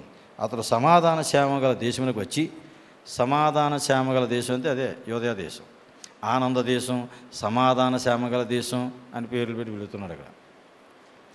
తన పితరులు కానీ తన పితరులు కానీ చేయని దానిని చేయును. ఏదనగా అతడు ఆస్తిని దోపుడు సొమ్మును ధనమును విభజించి తన వారికి పంచిపెట్టును. అంతటి కొంతకాలం ప్రాకారాలు పట్టుకొంటుకు కుట్ర చేయొచ్చు. అతడు గొప్ప సైన్యమును సమకూర్చుకొని దక్షిణ దేశపు రాజుతో యుద్ధం చేయుటకు తన బలమును సిద్ధపరిచి తన మనసును రేపుకొనచ్చు. దక్షిణ దేశపు రాజు గొప్ప సైన్యమును సమకూర్చుకొని మహాబలం గలవాడే యుద్ధానికి సిద్ధపడను. టోలమీ మీదకి వెళ్తాడు. ఈ అంత్యోక్య ఎపిఫానసు ఐగుప్తు టోలమీతో యుద్ధం చేయడానికి కూడా వెళ్తాడు. ఇవన్నీ చెప్తున్నాడు ఇక్కడ. ఇవన్నీ కాకుండా నేను 31వ వచనానికి వచ్చేస్తున్నాను. అతని పక్షమున సూర్యులు లేచి పరిశుద్ధ స్థలపు కోట అంటే యెరూషలేము అన్నమాట.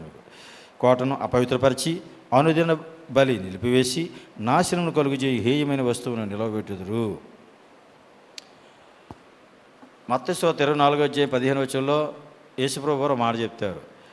దానియేలు చెప్పిన హేయమైన వస్తువు ఆ మందిరంలో నిలబెడితే తప్ప ఆ రాకడ రాదు, ఆ దినం రాదు అంటారు. అది వేరు. ఆ హేయమైన వస్తువు వేరు. అది సంఘం ఎత్తబడిన తర్వాత 7 ఏండ్లు భూమి మీద శ్రమకాలం జరుగుతుంది. అందులో 3.5 సంవత్సరాలు అయిపోయిన తర్వాత అప్పుడు క్రీస్తు విరోధి అన్నవాడు యూదుల్ని ఇబ్బంది పెడతాడు. అప్పుడు సంఘం ఉండదు, క్రైస్తులకు సంబంధించింది కాదు, అది యూదులకు సంబంధించింది. అప్పుడు హేయమైన వస్తువుని పెడతాడు. సేమ్ ఈయనలాగే చేస్తాడు. ఆయనకి ఆ క్రీస్తు విరోధికి ముంగుర్తి ఈయన అంత్యోక్య ఎపిఫానసు. ఆయన కూడా నీచుడే. ఆయన కూడా యూదులు బాగా హింసిస్తాడు. మందిరంలో విగ్రహాలు పెట్టి ఆయన విగ్రహాన్ని పెట్టేస్తాడు. నేనే దేవుడిని అంటాడు. అది సంఘం ఎత్తబడిన తర్వాత జరిగే అప్పుడు ఉండిపోలందరికీ మహాశ్రమల కాలంలో 3.5 సంవత్సరాల తర్వాత జరుగుతుంది. అది దానియేలు గ్రంథం 24 అదే మత్తయి 24:15 చెప్పింది. దానియేలు చెప్పింది అన్న దాని గురించి యేసుప్రభువు చెప్పింది అది వేరు. అది ముందు 7 అధ్యాయాలు మనకి ఎక్కడ కనపడుతుంది, 8 అధ్యాయాలు కనపడుతుంది. ఇది మాత్రం ఇప్పుడు అంత్యోక్య ఎపిఫానస్ కాలంలో జరుగుతున్న దాని గురించి ఇక్కడ చెప్తున్నాడు. ఇది 31వ వచనంలో. అయితే 32వ వచనం చూడండి. అందుకు అతడు ఇచ్చక మాటలు చెప్పి నిబంధనను అతిక్రమించే వారిని వశపరుచుకొనను. అయితే తమ దేవుని ఎరుగువారు బలము కలిగి గొప్ప కార్యములు చేసెదరు. దేవుని స్తోత్రం కలుగును గాక. ప్రతి కాలంలో కూడా ఈ వచనం అండర్లైన్ చేసుకోండి. 11:32 దానియేలు గ్రంథం. దేవుడికి విరోధమైన కార్యాలు చేసేవాళ్ళు ప్రతి కాలంలో ఉంటారు. దుష్టుడి సంబంధులు ప్రతి కాలంలో ఉంటారు. కానీ దేవుని పక్షాన ఉన్న వాళ్ళు కూడా ఉంటారు.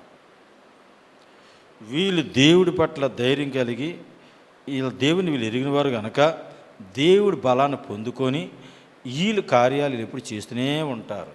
ఈ వచనం మక్కాబీలకి వర్తిస్తుందని నేను అనుకుంటున్నాను. 11:32. ఎందుకంటే ఇప్పుడు మనం చూస్తాం ఈ సెల్యూసిడ్లు కాలం అయిపోతుంది. ఈ అంత్యోక్య ఎపిఫానస్ అయిపోయిన తర్వాత అంటే ఆయన ఉంటాడు. ఆయన కాలంలోనే ఈ మక్కాబీలు అన్న వాళ్ళు పుడతారు. ఈ మక్కాబీలు ఎవరంటే సనాతన యూదులు. ఇందా మీకు చెప్పడం జరిగింది. సనాతన యూదులు. ఈ మక్కాబీల్లో మొదటివాడు మత్తతీయ. మెయిన్ ఈయన మత్తతీయ. ఈయన లేవీయుడు, యాజక కుటుంబానికి చెందినవాడు. ఈ మత్తతీయ యోధా దేశంలో మోదీను అనే గ్రామానికి చెందినవాడు. ఈ మత్తతీకి 5 కొడుకులు ఉన్నారు. అందులో ఇక్కడ 3 ఉన్నారు. యోధా, యోనాతాను, సీమోను ఈయన కుమారులే. ఆయన చనిపోయిన తర్వాత వీళ్ళు పరిపాలిస్తారు. ఈ 3 కూడా ఈయన కుమారులే.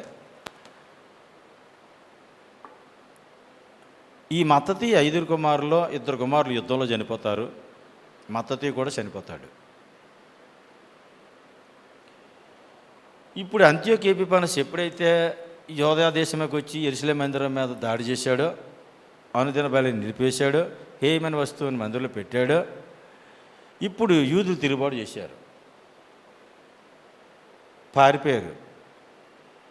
పారిపోయిన తర్వాత ఈ అంత్యోక్య ఎపిఫానస్ ఇంకా ఏం చేస్తున్నాడంటే ఆ ఊర్లోకి ఇతన్ని అధిపతులు పంపించి మీరు బలిపీఠం కట్టి బొల్లు అర్పించాలని ఒత్తిడి చేస్తున్నాడు. ఈయనకి ఎవరికి అంత్యోక్య ఎపిఫానస్కి బలి అర్పించాలా? వాళ్ళ దేవుడు యూదుల దేవుడికి కాదు. మీ దేవుడు నేనే, మీ రాజుని నేనే. కాబట్టి బలిపీఠం కట్టి మన రాజుగారు అయినటువంటి అంత్యోక్య ఎపిఫానస్ గారికి బలి అర్పించాలని ఒత్తిడి చేస్తున్నాడు. మోదీని గ్రామంలోకి ఆయన తలక ఉద్యోగస్తులకు ఆయన వెళ్ళాడు, ఒక అధిపతి. అక్కడ ఒక యవనస్తుడు ఏం చేశాడంటే ఈయనకి భయపడి బలి అర్పించడానికి ముందుకు వచ్చాడు. ఇలా చంపేస్తారు కదా, ప్రభుత్వం వాళ్ళది. అప్పుడు ఏం చేశాడంటే ఈ మత్తతీ అన్నవాడు, ఒరే దేవుడి కొరకు ప్రాణం అర్పించాలి తప్ప యూదుడే పుట్టావు, యూదుడిగా దేవుడి కొరకు ప్రాణం అర్పించాలి తప్ప పనికిమాల రాజులకు భయపడతా పెట్టరా, రాజకీయ నాయకులు భయపడతా పెట్టరా, వాళ్ళు మనాలు ఏం చేయగలరా, మన దేవుడు మనది అని ఈ మధ్యతి అనేవాడు ఆ యవనస్తుని చంపేశాడు. నువ్వు లొంగిపోతావా అలాగా అని చంపేసి ఈ వచ్చాడు కదా ఈ ఉద్యోగస్తుడు, ఆయన కూడా చంపేశాడు. చంపేసి 5 కొడుకులు పట్టుకుని అరణ్యాన్ని పారిపోయాడు. పారిపోయిన తర్వాత ఈ సిరియా వాళ్ళతో యుద్ధం చేయడం మొదలెట్టాడు. వాళ్ళ దగ్గర ఉన్న ఆయుధాలు తక్కువ, సైనిక బలం తక్కువ, వాళ్ళ వెనకాల ఏదో కొద్ది గొప్ప మంది జనం వెళ్ళారు. మొత్తం మీద వీళ్ళ చేతుల నుంచి తప్పించుకుంటూ తిరిగి యుద్ధంలో చనిపోయాడు ఈ మత్తతీయ. ఈయన కుమారులు 2 చనిపోయారు. ఈయన చనిపోయిన తర్వాత ఈయన యోధ ఈ నాయకత్వం వహించాడు ఆ టీంకి. ఈయన యోధ మక్కాబీ అని పిలిచారు. ఈయన కాలంలోనే మక్కాబీ అని పేరు వచ్చింది. అసలు పితరుడు తండ్రి అయినప్పటికీ కూడా ఈయన కాలంలోనే యోధా మక్కాబీలుగా పిలువబడ్డారు. ఇది మత్తతి అయితే డేట్ రాసుకోండి, 168 నుంచి 167 ఆ ప్రాంతంలో ఆయన ఈ తిరుగుబాటు చేశాడు. 168, 167లో. మక్కాబీల డేట్ మాత్రం 165 నుంచి 63, ఇంచుమించు 100 సంవత్సరాలు ఈ మక్కాబీలు ఆస్మోనీలు కలిసి పోరాడారు. మక్కాబీల డేటు 165 నుంచి 63, మత్తతి డేటు 168, 167, యోధా మక్కాబీ డేటు 167 నుంచి 161. మళ్ళీ చెప్తున్నాను, మక్కాబీల డేటు మాత్రం 165 నుంచి 63 క్రీస్తుపూర్వం, మత్తతి డేటు 168, 167, యోధా 167 నుంచి 161 ఆ ప్రాంతంలో ఈ పోరాటాలు చేశాడు. ఈయన మతాభిమాని, దేశాభిమాని. మతం కోసం పోరాడుతాడు, దేశాన్ని కూడా మళ్ళీ సంపాదించుకోవాలి. మా ప్రాంతాన్ని మేము దేశం కోసం కూడా పోరాడాడు.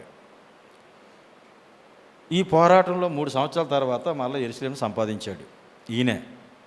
ఈ యోధా మక్కాబీ కాలంలోనే యెరూషలేం మరలా వీళ్ళు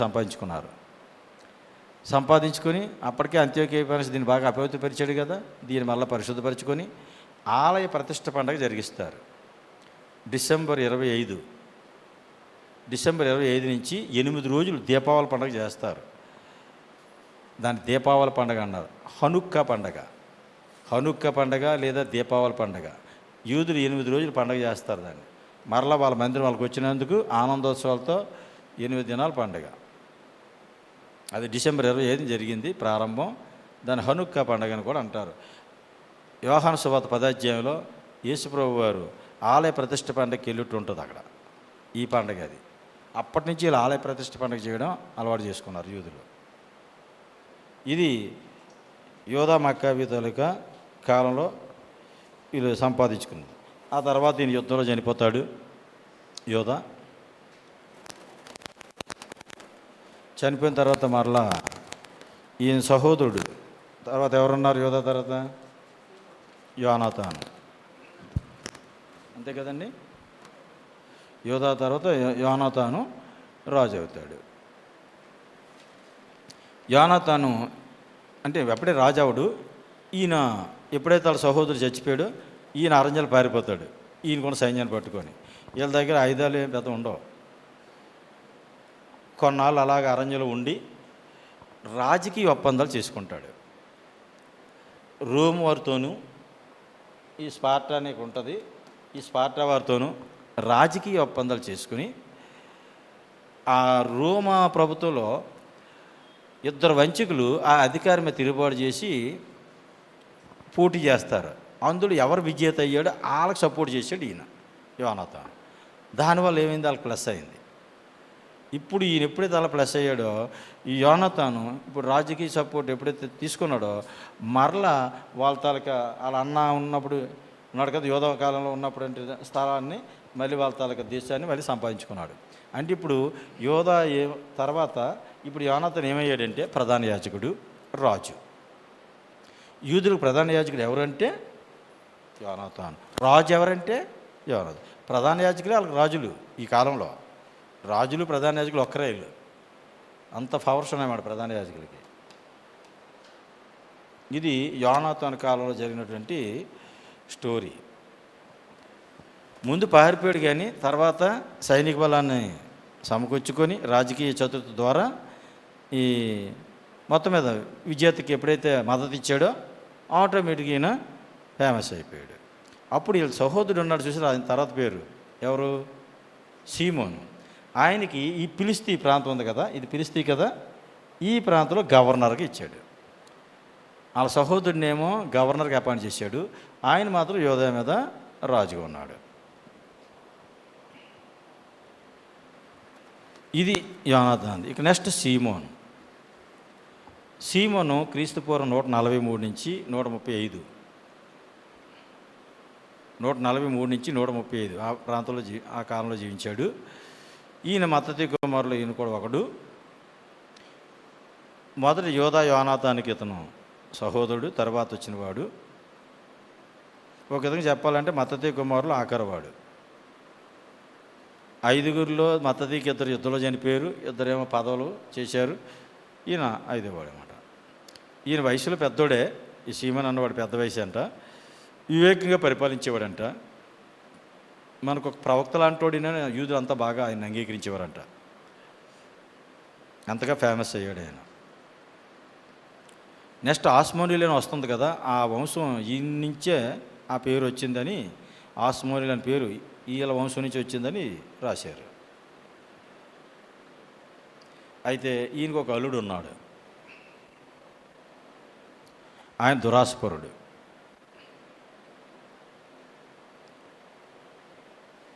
ఆ అల్లుడు ఏం చేశాడంటే ఈ సీమోన్ని చంపేశాడు పదవి కోసం. ఆ సీమోనుతలకి 2 కొడుకులు కూడా చంపేశాడు. ఈ సీమోన్ని చంపేశాడు, 2 కొడుకులు కూడా చంపేశాడు. అప్పుడు ఈ సీమోను కొడుకు ఈ జాన్ ఎర్కానస్ పారిపోయాడు.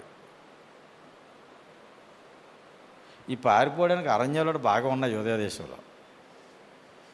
ఏదైనా అక్కడ గొడవలు అయ్యేటప్పుడు, ఇప్పుడు లక్షలైట్లు టెర్రరిస్టులు అరణ్యాలకి ఎలాగ పారిపోయి మావోయిస్ట్ అయ్యి ఎలా దాగుంటున్నారు, అప్పుడు ఉన్నాయి. ప్రభుత్వం మీద వ్యతిరేకత వచ్చిందంటే, తిరుగుబాటు వచ్చిందంటే అరణ్యాలకు వెళ్ళిపోయేవారు. ఆ రకంగా జాన్ ఎర్కానస్ పారిపోయాడు. పారిపోయి ఒక వ్యక్తి పారిపోదు, ఒక్కడే పారిపోయాడు, వెనకాతలు ఆ అనుచరులు కూడా వెళ్ళిపోతారు. కాబట్టి కొంత సైనికులు మొదట లోబడిపోయాడు. ఇప్పుడు జాన్ ఎర్కానస్కి వస్తున్నాను నేను. ఇప్పుడు ఆస్మోనియల్గా మీరు పాంప్లెట్ చూశారు, పాంప్లెట్ చూడండి, ఆస్మోనియల్గా పిలబడుతున్నారు. అంటే మత్తతీయ, యోధా, యోనాతాను, సీమోను ఈ కుటుంబం 4 ఒకరు ఈ మక్కాబీలుగా పిలవబడ్డారు. ఇప్పుడు ఆస్మోని వీళ్ళలోనే ఈ కుటుంబమే ఆస్మోనిలుగా పిలవబడినటువంటి వాళ్ళు మొట్టమొదటి జాన్ ఎర్కానస్. వీళ్ళు మొత్తం 7. వీళ్ళు ఎవరో చెప్పి మనం ముగించుకుందాం. ఇప్పుడు ఈ జాన్ ఎర్కానస్ మొదట ఏం చేశాడంటే ప్రభుత్వానికి, సిరియా ప్రభుత్వానికి లోబడిపోయాడు.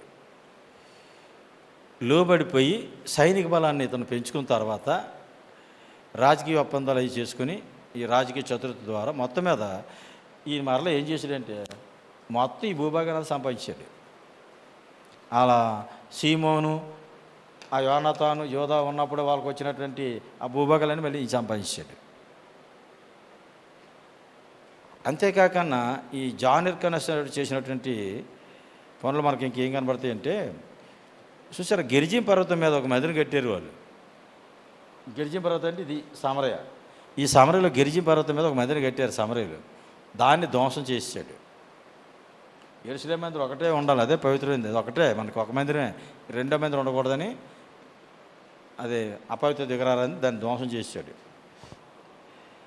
తర్వాత ఏం చేశాడంటే ఈ కిందని ఇదుమయ ఉంటుంది, ఈ మృత సముద్రం కదండి ఇది, మృత సముద్రం కిందని ఇదుమయ, ఇది ఎదోం దేశం. ఇది యాకోబు సహోదరుడు ఎదోంకి ఇచ్చినటువంటి ప్రాంతం, ఇది ఎదోం దేశం అంటారు దీన్ని.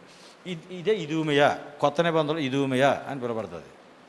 ఈ ఇదుమయను కూడా ఇందులో కలిపేసుకున్నాడు ఈయన జాన్ ఎర్కానస్. ఇప్పుడు వీళ్ళకి రాజకీయ పిచ్చోట్టుకుంది ఇక్కడ మక్కాబీలకి. మీరు చాలా చరిత్ర చాలా బాగా గమనించాలి. మత్తతీకి మాత్రం కాలంలో సనాతన యూదులకు మాత్రం రాజకీయ పిచ్చి లేదు, మత పిచ్చే. మా దేవుడి గురించే మేము బతుకుతాం అనేవారు. రాజకీయ పిచ్చిన వాళ్ళందరూ హెలెనిస్టులుగా మారిపోయారు, వాళ్ళ నుంచి సర్దుకులు వచ్చారు. కానీ సనాతన యూదుల నుంచి పరిశీలు వచ్చారు. పరిశీలకు రాజకీయ పిచ్చి ఉండదు, మత పిచ్చి వాళ్ళకి. మా దేవుడు ధర్మశాస్త్రం చూచా పాటించాలి, మా దేవుడు పరిశుద్ధుడు, మేము పరిశుద్ధంగా ఉండాలి. ఇది సనాతన విశ్వాసం ఉంది. కాబట్టి ఇప్పుడు వీళ్ళ దగ్గరికి వచ్చేటికి ఎలాగైపోయింది, ఇప్పుడు వీళ్ళందరూ అయిపోయిన తర్వాత ఇప్పుడు ఆస్మాయిల్ దగ్గరికి వచ్చాడు జాన్ ఎర్కానస్. ఇప్పుడు ఏం చేస్తున్నాడు, రాజకీయ పరిస్థితులు పెంచేసుకొని దేశాన్ని పరిపాలించడానికి పేరు ప్రఖ్యాతుల కోసం పాకులాడుతున్నాడు. ఇప్పుడు ఇదుమేయులకి యెరూషలేములో అంటే యూదా దేశంలో కలపడమే కాకుండా ఇదోమీయులు ఏం చేశాడంటే సున్నతి చేసుకోమని చెప్పాడు. ఎదోమీయులందరూ కూడా యూదులుగా మారిపోవాలి అని చెప్పాడు. అలా చేసేవాడు. ఇది అప్పట్లో ఉన్న పరిచర్యకి సనాతన యూదులకి చాలా అసహ్యంగా ఉండేది. అసలు మనమెవరము, మన పరిస్థితులు ఏంటి, మన దేవుడు, మన మందిరం, మన భక్తి ఏంటి, మన ధర్మశాస్త్రం ఇదేంటి అన్యజనుల్లాగా మనమేంటి రాజకీయాల్లోని అన్యజనుల్లాగా మనకెందుకు ఈ భూభాగాలను సంపాదించుకోవడం పేరు ప్రఖ్యాతుల కోసం ఎందుకు? ఎప్పుడైనా ఎవరి చేతుల్లో సావాల్సింది ఇది. ఈ పేరు ప్రఖ్యాతుల కోసం వెళ్ళేవాళ్ళు యుద్ధాల్లో గతంలో రాజకీయాల్లో దిగే కదా చాలామంది ప్రాణాలు పోయారు. మనకెందుకంటే ఆ పోట్లాటలు, మనకెందుకు గొడవలు? మన మతం, మన దేవుడు, మన ధర్మశాస్త్రం, దాని పండగలు, దాని ప్రకారం మనం పరిశుద్ధంగా జీవించాలి. ఇది మన నిష్ట అన్నది పరిశీలి ఉద్దేశం. ఇప్పుడు జాన్ ఎర్కనస్ కాలంలో పరిశీలు ఏమైపోయారు? జాన్ ఎర్కనస్కి చేసిన పద్ధతులు నచ్చకి వ్యతిరేకులైపోయారు. అంటే సనాతన యూదులకి అసహ్యంగా చేస్తున్నాడు ఈ రాజు. ప్రధాన యాజకుడు ఈయనే, రాజు కూడా ఈయనే. అయితే ఇంకా ఈయన కాలంలో బాగా విస్తరించడం అంటే చేశాడు. సద్దుకాయలు ఎక్కువైపోతున్నారు. అంటే రాజకీయానికి అతని పదవికి సపోర్ట్ చేసిన సద్దుకాయల బ్యాచ్కి సరదాగా ఉంది. సద్దుకాయలు కావాల్సిన పోస్టులే, పదవులు కావాలి వాళ్ళకి. పరిచయులకి పదవులు అంటే అసహ్యం, రాజకీయం అంటే అసహ్యం. కాబట్టి సద్దుకాయలు ఏమో ఈయనకి సపోర్ట్ చేస్తున్నారు జాన్ ఎర్కనస్కి, పరిచయులు మాత్రం వ్యతిరేకంగా ఉంటున్నారు. ఇప్పుడే ప్రారంభం అయ్యాయి వీళ్ళు వచ్చిన సమస్యలు. అయితే ఈయన చనిపోయిన తర్వాత ఈయన డేట్ రాశారు కదా జాన్ ఎర్కనస్ది 135 నుంచి 104, క్రీస్తుపూర్వం 135 నుంచి 104.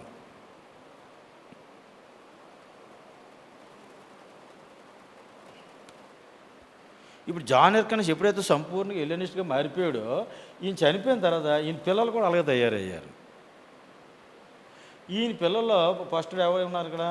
అరిస్టోబులస్. ఈ అరిస్టోబులస్ అన్నవాడు 105, 104 క్రీస్తుపూర్వం 105, 104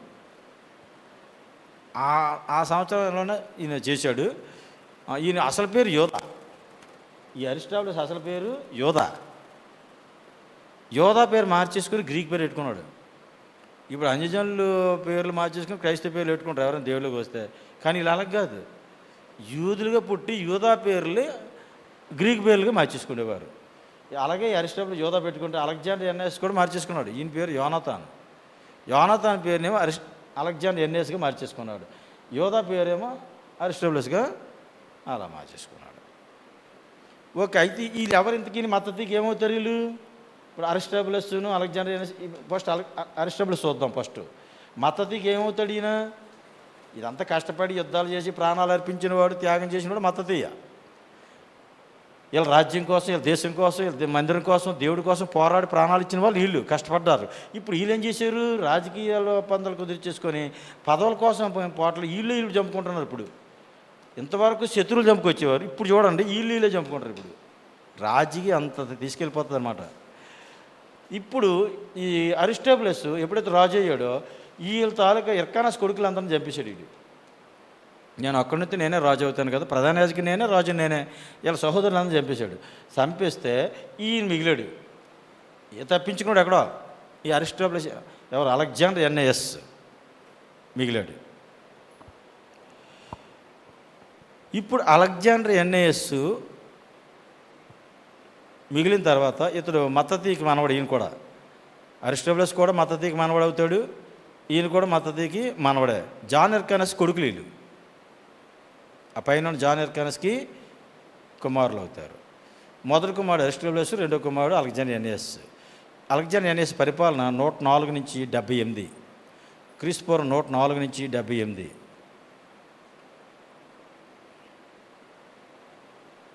ఇతడు అక్కడే మిగిలాడు కదా ఎర్కనస్ సంతానంలో. ఇప్పుడు ఈయన రాజు అయ్యాడు. ఈయన అసలు పేరు యోనాథాన్ చెప్పాను కదా. ఈయన కాలంలో రాజ్యం బాగా విస్తరించింది, భూభాగం బాగా సంపాదించుకున్నారు, పేరు ప్రఖ్యాతులు బాగానే ఉన్నాయి. ఈయన చేసిన పని ఏంటంటే 800 మందిని పరిసయ్యుల్ని సిలువ వేయించాడంట.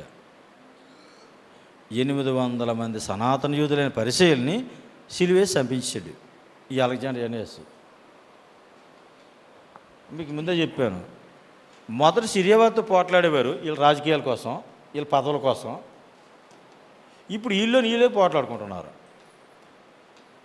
అంటే పదవీకాంక్ష, ధనాపేక్ష, పదవీకాంక్ష చాలా ప్రమాదం.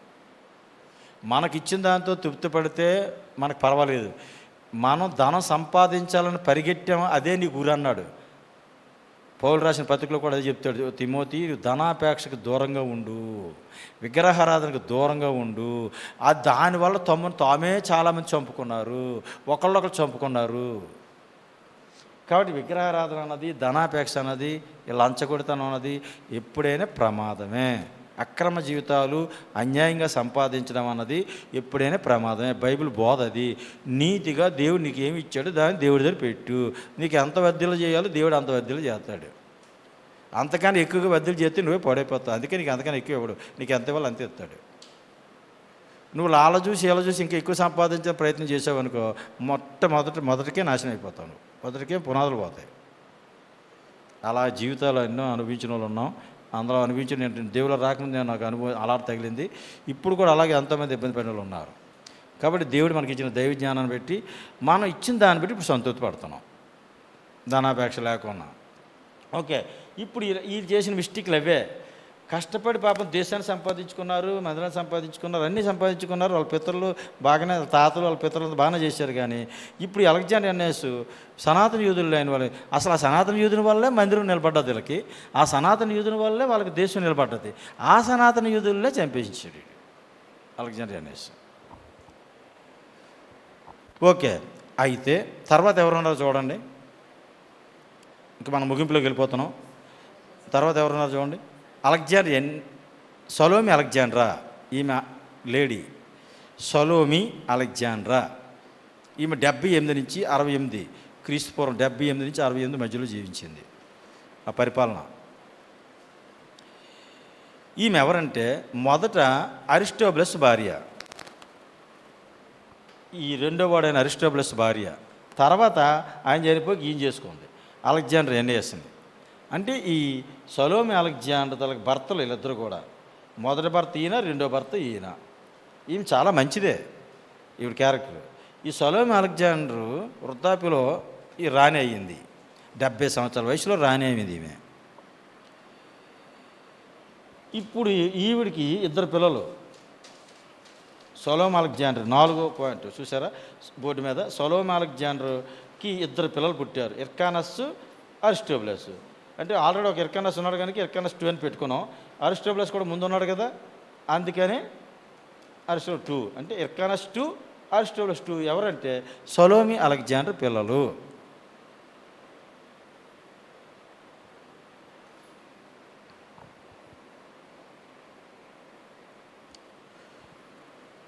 ఈమెకి ఒక సహోదరుడు ఉన్నాడు, సిమియోన్ బెన్షెటా, పరిసయ్యుల నాయకుడైన సిమియోన్ బెన్షెటా, పరిసయ్యుల యొక్క నాయకుడు. సన్హెద్రిన్ సభ ఆయనే నడిపించేవాడు. కొత్త నిబంధన మన సన్హెద్రిన్ సభ చూస్తాం కదా, 70 మంది యూదులు ఉంటారు, అందులో ముఖ్య వ్యక్తులు ఉంటారు. దాన్ని నడిపించిన నాయకుడు ఈ తాలూకా సిమియోన్ బెన్షెటా, సలోమి అలెగ్జాండర్ తాలూకా సహోదరుడు. ఈయన యూదులకు ఎవరో పరిసయ్యులకు సపోర్ట్, సనాతన యూదులు గౌరవించేవాడు, పరిసయ్యులకు సపోర్ట్ చేసేవాడు.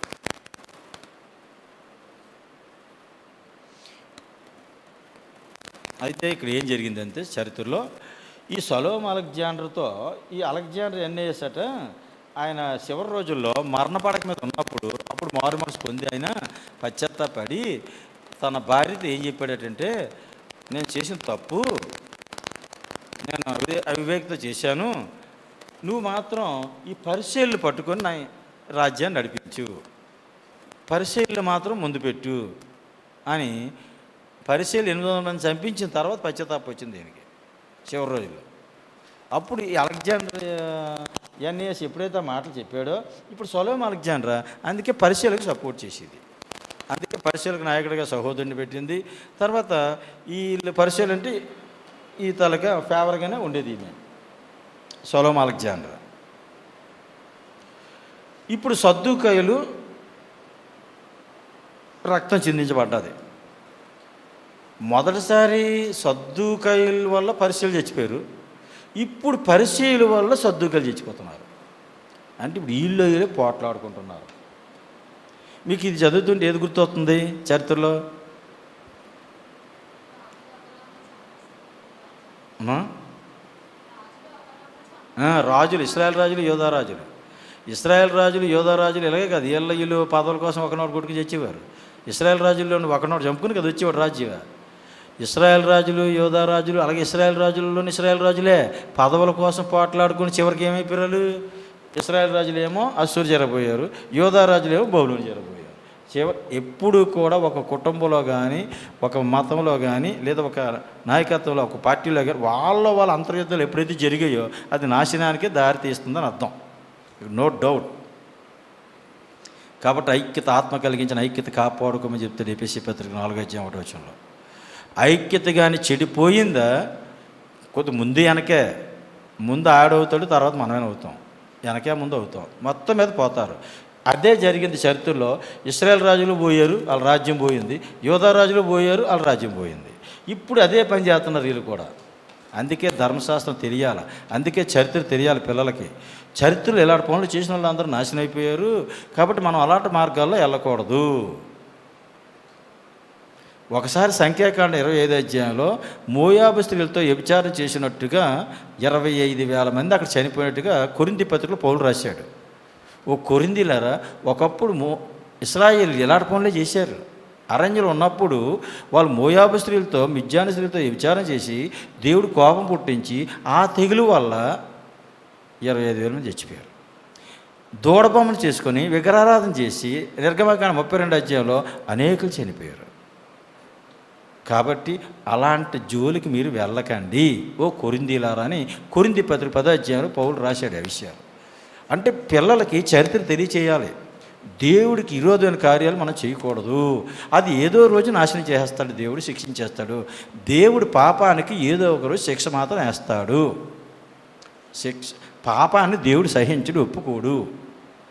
కాబట్టి ఆయన వైపు ప్రతి ఒక్కరు మారు మనసు పొందాలి, తిరగాలని అవకాశం ఇస్తూనే ఉంటాడు. ఆ టైం దాటిపోయింది అంటే లెక్క పూర్తి చేసేస్తాడు. ఓ బెల్షస్సరు, నీ అకౌంట్ క్లోజ్ అయిపోయింది, నీకు ఇచ్చిన టైం అయిపోయింది, రాజ్యాన్ని తీసేస్తాను, నిన్ను కూడా తీసేస్తాను అని చెప్పి బెల్షస్సర్ని తీసాడు కదా దానియేలు 5వ అధ్యాయంలో. కాబట్టి ఇప్పుడు ఈ విషయాలు ఇలా తెలియట్లేదు.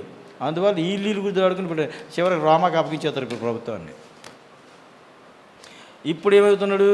అలెగ్జాండరు చెప్పిన అది ఈ ఎన్ఎస్ చెప్పిన మట్టుగా సొలొమోను అలెగ్జాండర్ పరిశీలికి సపోర్ట్ చేసింది. సద్దూకాయల మీద మళ్ళీ వీళ్ళు పగలు తీర్చుకుంటున్నారు. ఈ లోపల వీళ్ళ కుటుంబ అంతర్యుద్ధాలు చూద్దాం. ఇప్పుడు ఈయన కొడుకు ఏం చేసిందంటే ప్రధాన యాజకు పదవి ఇచ్చింది ఎర్కానస్ 2కి. రెండో కొడుక్కి సైన్యాధిపతి ఇచ్చింది. ఇతను మిలిటరీ మీద నాయకుడు, సైన్యాధిపతి. సైనిక బలం ఈయన కంట్రోల్ ఉంటుంది. మందిరం అంతా కూడా ప్రధాన యాజక పదవి ఎర్కానస్కి ఇస్తే ఇప్పుడు ఈయన ఏం చేశాడో చూడండి. ఈ అరిస్టోబులస్ అన్నవాడు చాలా తంత్రాలుడు. ఈ ఎర్కానస్ని భయపెట్టి బెదరగట్టి ఆయన ప్రధాన యాజకత్వం, రాజు 2 ఈయన తీసేసుకున్నాడు. ఇప్పుడు ఎర్కానస్ పారిపోయాడు, అరిస్టోబులస్ ప్రధాన యాజకుడు రాజు అయ్యాడు.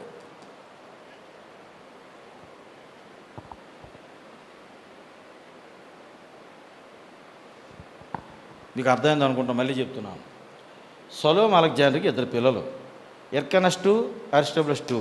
ఎర్కానస్కి ఏమో ప్రధాన యాజక పదవి ఇచ్చింది, అరిస్టోబులస్ 2కి ఏమో సైనిక పదవి ఇచ్చింది. ఈమె చనిపోయిన తర్వాత వీళ్ళిద్దరూ పోట్లాడుకున్నారు పదవుల కోసం. అప్పుడు ఎర్కానస్ పారిపోయాడు, అరిస్టోబులస్ గెలిచాడు. కాబట్టి ఇప్పుడు ప్రధాన యాజకుడు రాజు అరిస్టోబులస్ 2 అయ్యాడు. అయితే ఈ ఎర్కానస్ 2కి ఇక్కడ ఇదూమే చెప్పాను కదా, ఇదూమే. ఈ ఇదూమే గవర్నర్ మహాహేరోదు యొక్క తండ్రి హేరోద్ అంతిపేటర్. మన కొత్త వేదానికి వచ్చినప్పుడే మహాహేరోదు యొక్క తండ్రి, మత్తయి సువార్త 2వ అధ్యాయంలో ఉన్న మహాహేరోదు యొక్క తండ్రి అంతిపేటర్, ఇదూమే గవర్నర్. ఆయన ఈయన ఏం చేసేవాడంటే ఈ ఎర్కానస్కి సపోర్ట్ చేశాడు, ఎర్కానస్ 2కి సపోర్ట్ చేస్తున్నాడు.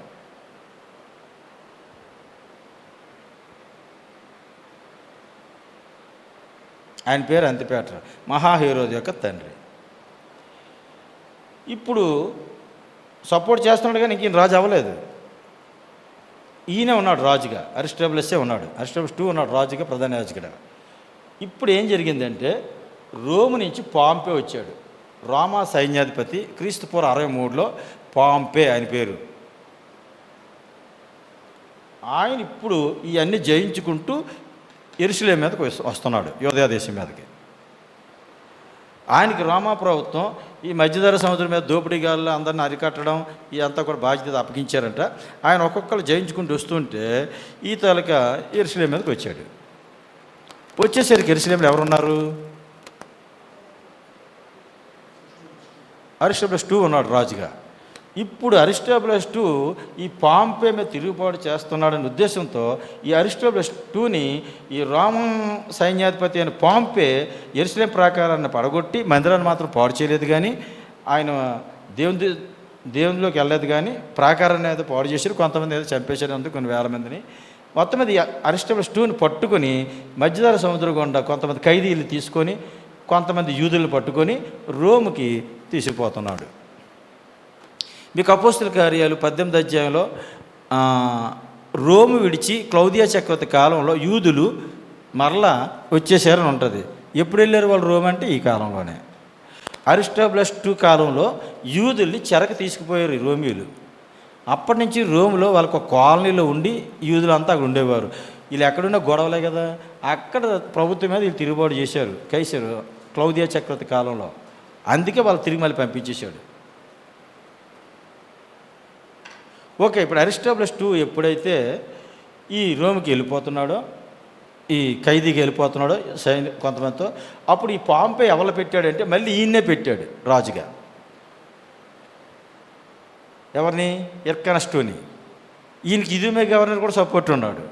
అరిస్టోబులస్ ఎప్పుడైతే ఖాళీ అయిపోయిందో పాంపే హెర్కనస్ను రాజుగా పెట్టాడు. వెళ్ళిపోయాడు కదా. అరిస్టోబులస్ కొడుకు ఒకటి సముద్ర ప్రయాణంలో తప్పించుకొని వచ్చి హెర్కనస్ IIతో యుద్ధం చేస్తాడు, కానీ ఆయన ఏం చేయలేడు. కాకపోతే ఇప్పుడు ఈ అరిస్టోబులస్ వెళ్ళిపోయిన తర్వాత హెర్కనస్ ఎప్పుడైతే రాజుగా ఉన్నాడో ఈ హెర్కనస్ II మీదకి వచ్చిన శత్రువులు ఎవరంటే ఇక్కడి నుంచి వచ్చారు పార్థియన్లని.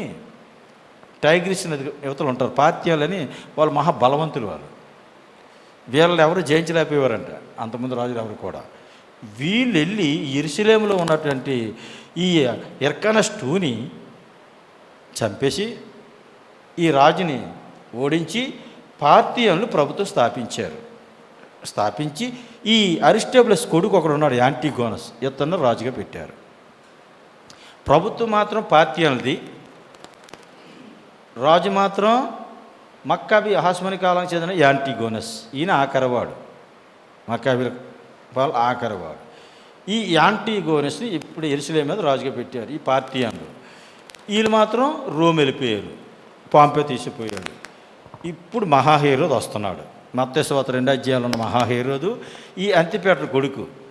ఇప్పుడు ఈయన ఏం చేస్తున్నాడంటే, అప్పటికే అక్కడ జూలియస్ సీజరు, పాంపే తర్వాత జూలియస్ సీజర్ వచ్చాడు చక్రవర్తి రోమ్లో, మార్క్ ఆంటోని వచ్చాడు. వాళ్ళ దగ్గర అప్పటికి ఈయన ప్రేమానురాగాలు పొందుకొని ఉన్నాడు. ఈయన తర్వాత అగస్టిన్ చక్రవర్తి వచ్చేస్తున్నాడు. లూకాసు వార్త కైసర్ ఔగుస్తు, ప్రజాసంఖ్య రాయించిన కైసర్ ఔగుస్తు, Pompey, Julius Caesar, Mark Antony, తర్వాత కైసర్ ఔగుస్తు. ఈ కాలంలోనే యేసుప్రభువు వారు పుడతారు. ఈ కాలంలోనే జనసంఖ్య రాయిస్తారు.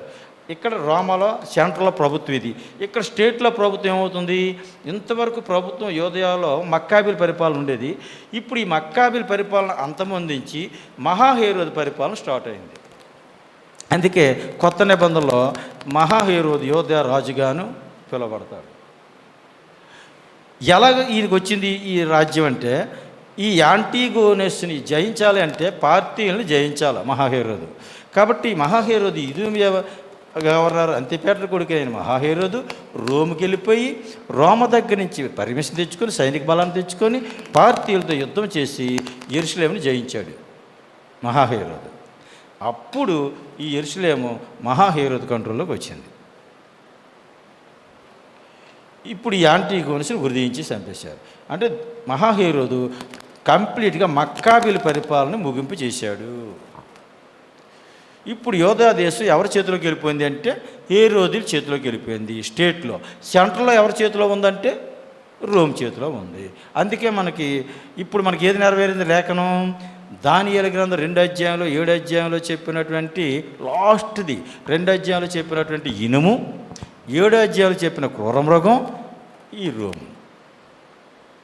దానియేలు గ్రంథంలో మొదలు చెప్పినటువంటి బంగారం సింహం బబులోను, దానియేలు గ్రంథంలో చెప్పినటువంటి వెండి ఎలుగుబంటు పారసీక రాజ్యం, దానియేలు గ్రంథంలో చెప్పినటువంటి ఇత్తడి చిరుతపులి గ్రీసు, దానియేలు గ్రంథంలో చెప్పినటువంటి ఇనుము క్రూరమృగం లేదా భయంకరమైన మృగం రోమా.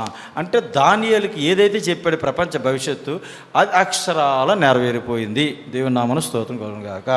కాబట్టి ఇప్పుడు కొత్త నిబంధన వచ్చేసరికి మత్తయి సువార్త దగ్గరికి వచ్చేసరికి యేసుక్రీస్తు వారు పుట్టేసరికి రోమా ప్రభుత్వ కాలంలో ఇప్పుడు యోదయ ఉంది. ఒకప్పుడు యోదయ, ఇప్పుడు చరిత్ర మీకు రివ్యూ చేస్తున్నాను, ముగించేస్తున్నాను.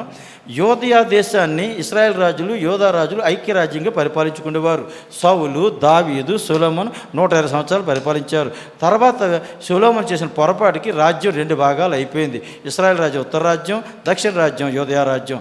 వీళ్ళు గొడవలాడుకునేవారు. వీళ్ళు పోట్లాడుకోవడం వల్ల వీళ్ళ తీసుకెళ్ళి అస్సూరుకి అప్పగించాడు, వీళ్ళు తీసుకెళ్ళి బబులోనికి అప్పగించాడు. మరలా 70 సంవత్సరాలు చెర అయిన తర్వాత పార్సీకులు దేవుడికి అనుకరించి కోరేష్ ద్వారా మరలా వీళ్ళకి పంపించాడు. వీళ్ళు మందిరం కట్టుకున్నారు. జెరుబ్బయలు కాలంలో మొదటి బ్యాచ్, ఆ తర్వాత ఎజ్రా కాలంలో మరలా వచ్చారు, ఆ తర్వాత నెహెమ్యా కాలంలో మరలా వచ్చారు. 3 దఫాలు వచ్చి మందిరం కట్టుకున్నారు. పార్సీక ప్రభుత్వ కాలంలో వీళ్ళు బాగానే ఉన్నారు. బైబిల్ అయిపోయింది పాత నిబంధన నెహెమ్యా చరిత్రతో. ఆ తర్వాత మలాకి తర్వాత మళ్ళీ మత్తయి సువార్త వరకు జరిగిన చరిత్రే ఈ గ్రీకు రాజ్యం. ఇప్పుడు ఈ పారసీక రాజ్యాన్ని జయించిందే ఈ గ్రీక్ రాజ్యం, అలెగ్జాండర్ ప్రభుత్వం. ఈ అలెగ్జాండర్ పరిపాలన అయిపోయి చనిపోయిన తర్వాత సైన్యాధిపతులు ఇద్దరు పోట్లాడుకునేవారు, సెల్యూకిస్, టోలమీలు. వీళ్ళ మధ్య యోధా దేశం ఉంది. అంటే ఇప్పటికి ఏమర్థం అవుతుంది? ఎప్పుడైతే వీళ్ళు అస్సూరు చెరకి వెళ్ళిపోయారు, ఎప్పుడైతే బబులోని చెరకి వెళ్ళిపోయారో మళ్ళీ పారసీకాలు వీళ్ళు వచ్చినప్పుడు కూడా మరలా వీళ్ళ భూభాగం ఆంజుల చేతులకు వెళ్ళిపోయింది, గ్రీకుల ఆంజులోకి వెళ్ళిపోయింది. ఇప్పుడు మరలా ఈ మక్కాబీల కాలంలో 100 సంవత్సరాలు పరిపాలించుకున్నారు. అయినా వీళ్ళు పోట్లాడుకోవడం వల్ల మరలా వీళ్ళ భూభాగం ఇప్పుడు రోముల కంట్రోల్లోకి వెళ్ళిపోయింది. ఇక్కడి నుంచి వీళ్ళకి భూభాగం మరి ఇంకెప్పుడు ఉండదు. వీళ్ళ దేశం మీద వీళ్ళకి ఎప్పుడు దేవుడు అవకాశం ఇవ్వలేదు. మరలా క్రీస్తు శకం 1948 మే 14వ తారీఖున వీళ్ళకి స్వతంత్రం వచ్చింది ఇజ్రాయేల్కి. అంటే అన్ని సంవత్సరాలు వీళ్ళ దేశాన్ని పోగొట్టుకున్నారు, వీళ్ళకి పదవులు. అందుకే యేసుప్రభు సువార్తలు చదివేటప్పుడు మత్తయి, మార్కు, లూకా, యోహాను సువార్తలు కానీ అపోస్తలుల కార్యాలు కానీ ప్రకటన గ్రంథం వరకు కొత్త నిబంధన చదివేటప్పుడు యూదులకి ఏమీ లేదు, ఇక్కడ తెగలు మాత్రం ఉన్నాయి, యోధా తెగలు. అప్పుడు పుట్టారు కదా సద్దూకైలు, పరిసయ్యులు, ఆ గుంపులు ఉన్నాయి, వాళ్ళ వారసులు ఉన్నారు. ఆ ఎస్సేనీలు, ఆ జేలోతీయులు, ఆ సన్హెద్రిన సభ, సమాజ మందిరాలు ఆ కాలంలో పుట్టినటువంటివి ఉంటాయి. ఇది కూడా ఎంతవరకు అంటే క్రీస్తు 70 వరకు మాత్రమే. క్రీస్తు 70లో మళ్ళీ మనం చరిత్ర చూస్తాం. దేశం అయితే క్రీస్తు 70లో మళ్ళీ యెరూషలేము పోయింది, మళ్ళీ యోధా దేశం అంతా పోయి మొత్తం ఖాళీ చేశారు వెళ్ళి. కాబట్టి ఈ చరిత్రలో మనకి ఇప్పుడు ఏమర్థమవుతుంది? అందుకే కింద రాయడం జరిగింది. గ్రీకు రాజ్యం అంతమంది, రోమారాజ్యం ప్రారంభం. మక్కాబీలు అంతమందారు, హేరోదులు పాలన. అందుకే కొత్త నిబంధనలో హేరోదు చనిపోయిన తర్వాత ఆయన కుమారులు 3 ఈ భూభాగాన్ని పంచుకుంటారు. హర్కిలేయు, హేరోదు అంతిప, ఫిలిప్పు. యోదయకి గవర్నర్, హర్కిలేయు చనిపోయిన తర్వాత పిలాతు. ఇది సువార్తలు నేను చెప్పినప్పుడు సువార్త ప్రారంభ యుగంలో మీకు ఈ మ్యాప్ మళ్ళీ వేసి కొత్త నిబంధన మ్యాప్ మీకు చూపించడం, అక్కడ చరిత్ర వివరిస్తాను. అక్కడ క్లారిటీ ఫుల్గా వస్తుంది మీకు. ఇప్పుడు మనకి ఏమర్థమైంది? పాత నిబంధన చరిత్ర అంతా కూడా ఆదాము దగ్గర నుంచి అబ్రాహం వరకు 2000, అబ్రాహం నుండి క్రీస్తు వరకు 2000, 4000 సంవత్సరాల చరిత్రను మనం ఇంతవరకు స్టడీ చేసాం. పాంప్లెట్లో మీకు మొత్తం 3 పేజీలు వచ్చింది. అది మొత్తం 3 పేజీలో పాంప్లెట్ ఉన్న సబ్జెక్ట్ అయిపోయింది. ఇక లాస్ట్ 4వ పేజీ ఉంది. దీని చిత్తమైతే వచ్చే వారం నుంచి ఆ 4వ పేజీని ఆ సువార్త ప్రారంభం దగ్గర నుంచి కొత్త నిబంధన సంఘ చరిత్ర కలిపి 12 పాయింట్లు మనం స్టడీ చేయడం జరుగుతుంది. కొత్త నిబంధన పాత నిబంధన అంత స్పీడ్గా వెళ్ళదు. కాకపోతే అవుట్లైన్స్ ఏమి ముఖ్యమో అవి చెప్పేసి మనం ఆ పాంప్లెట్ని ముగించుకుందాం. మనకి ఇచ్చిన టైంలో దేవుడు ఇచ్చిన అవకాశాన్ని మనం వినియోగించుకుందాం. ఇది ప్రియులారా, ఈ అయిపోయిన వీడియోలన్నీ ఒకసారి వినండి, పదే వినండి, స్టడీ బాగా చదవండి. ఇప్పుడు మీరు బైబిల్ చదివినా మీకు చరిత్ర అర్థమవుతుంది. పాత నిబంధన ఎవరి ప్రసంగాలు మీరు విన్నా పాత నిబంధన చరిత్ర మీకు అర్థమైపోతుంది. బైబిల్ చదివే విధానం మాత్రం ఇది, అంతే తప్ప ఇందులో ఏం మర్మాలు ఏం లేవు. చరిత్ర అయిపోయిన చరిత్రే అర్థం చేసుకుంటే మనకి ఎక్కడ ప్రసంగాలైనా అర్థమవుతాయి, ఎవరు ప్రసంగాలు చేసినా అర్థమవుతాయి. మనంతా మన బైబిల్ చదువుకుని అర్థమవుతుంది. దేవుడు గొప్పతనం మనకు తెలుస్తుంది. అన్యజనుల మీద కానీ యూదుల మీద కానీ ప్రపంచంలో ఏ రాజ్యాల మీదైనా అధికారి ప్రభువే అన్ని విషయం మనకు అర్థమైంది. కాబట్టి తన ప్రజలైనప్పుడు కూడా దేవుడు వాళ్ళ వెనక తీయలేదు, వాళ్ళకు కూడా శిక్షకు అప్పగిస్తున్నాడు. కాబట్టి దేవుడికి పక్షపాతం లేదు. ఎవరు పరిశుద్ధంగా జీవిస్తారో, ఎవరు దేవుడి కొరకు నిలబడతారో, ఎవరు దేవుడి యందు విశ్వాసం ఉంచుతారో, నమ్మిక ఉంచుతారో వాళ్ళు తప్పనిసరిగా బ్లెస్ చేస్తాడు. ఎంతవరకు బ్లెస్ చేయాలో అంతవరకు బ్లెస్ చేస్తాడు. అధికంగా దురాశకి వెళ్ళకూడదు. కాబట్టి ఈ పాఠాలు, ఈ చరిత్ర పాఠాలు మన జీవితాల్లో మనం నేర్చుకొని మన జీవితాలు కట్టుకోవడానికి, మన కుటుంబాలు కట్టుకోవడానికి, మన పరిచయాలు కట్టుకోవడానికి దేవుడు అట్టి కృప మనందరికీ దయచేయనుగాక. ఆమేన్. God bless you. దేవుడి మాటలు దీవించునుగాక. పాస్టర్ గారు వచ్చి ప్రార్థన చేసి ముగిస్తారు.